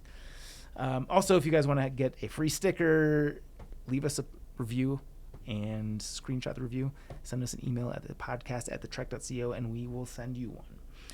Super big thank you to our Chuck Norris Award winners on Patreon. That is Alex and Misty with Navigators Crafting, Andrew, Austin McDaniel, Austin Ford, Brad and Blair from 13 Adventures, Brent Stenberg, Brian Alsop, Fables, Christopher Marshburn, Coach from Marion Outdoors, Dane, Ish, Derek Cook, Eric Casper, Friendly Ghost, Eric Hoffman, Jillian Daniels, Greg Knight, Greg McDaniel, may he bring honor to his name, Haley Buckingham, Alice, Liz Seeger, Patrick Ciancialo, Sawyer Products, Spam, Timothy Hahn, Solo, Tracy Trigger, and Griffin. Hey, would you bring me a beer? Following Water, Ohio, Jizritty. Yep. What is Nope, it? we're going to go with that. And Rebecca Clark will come up with something eventually. Follow us on social media at Backpacker Radio on Instagram and TikTok, at Backpacker Pod on X, Facebook.com/Backpacker Radio. You can follow Chance. You can find me on Instagram at Juliana_Chauncey. You can find me on YouTube at Juliana Chauncey. And you can get my book, Hiking from Home, a long-distance hiking guide for family and friends, on Amazon. Appalachian Trails and Pacific Crest Trails. Leave us a review on Amazon, please. Yeah. Subscribe and follow us on Apple Podcasts, Spotify, or wherever you consume podcasts. Follow us on YouTube. Hi, Internet. What's up, YouTube? I thought you just flipped them off. I gave him 2 fingers. I know, but it looked like you didn't. I gave him a friend with the middle one. Yeah, the YouTube numbers are climbing up, so thanks to you guys for subscribing to us. Yes. Don't just watch us, but subscribe, and then like, and then also comment. Yeah, just do everything. Subscribe, like, and comment. Yeah. I think we're gonna try to figure out YouTube for real, like maybe do like Really? a live video sometime. Really? There's other podcasts that I consume, Chicago Bears podcast, that do stuff like that, and they get like they have a whole thing. Huh. We got to figure out things. I love when you get ambitious. Yeah. And that is it for today's episode. Thank you so much for listening, and happy hiking. Bye.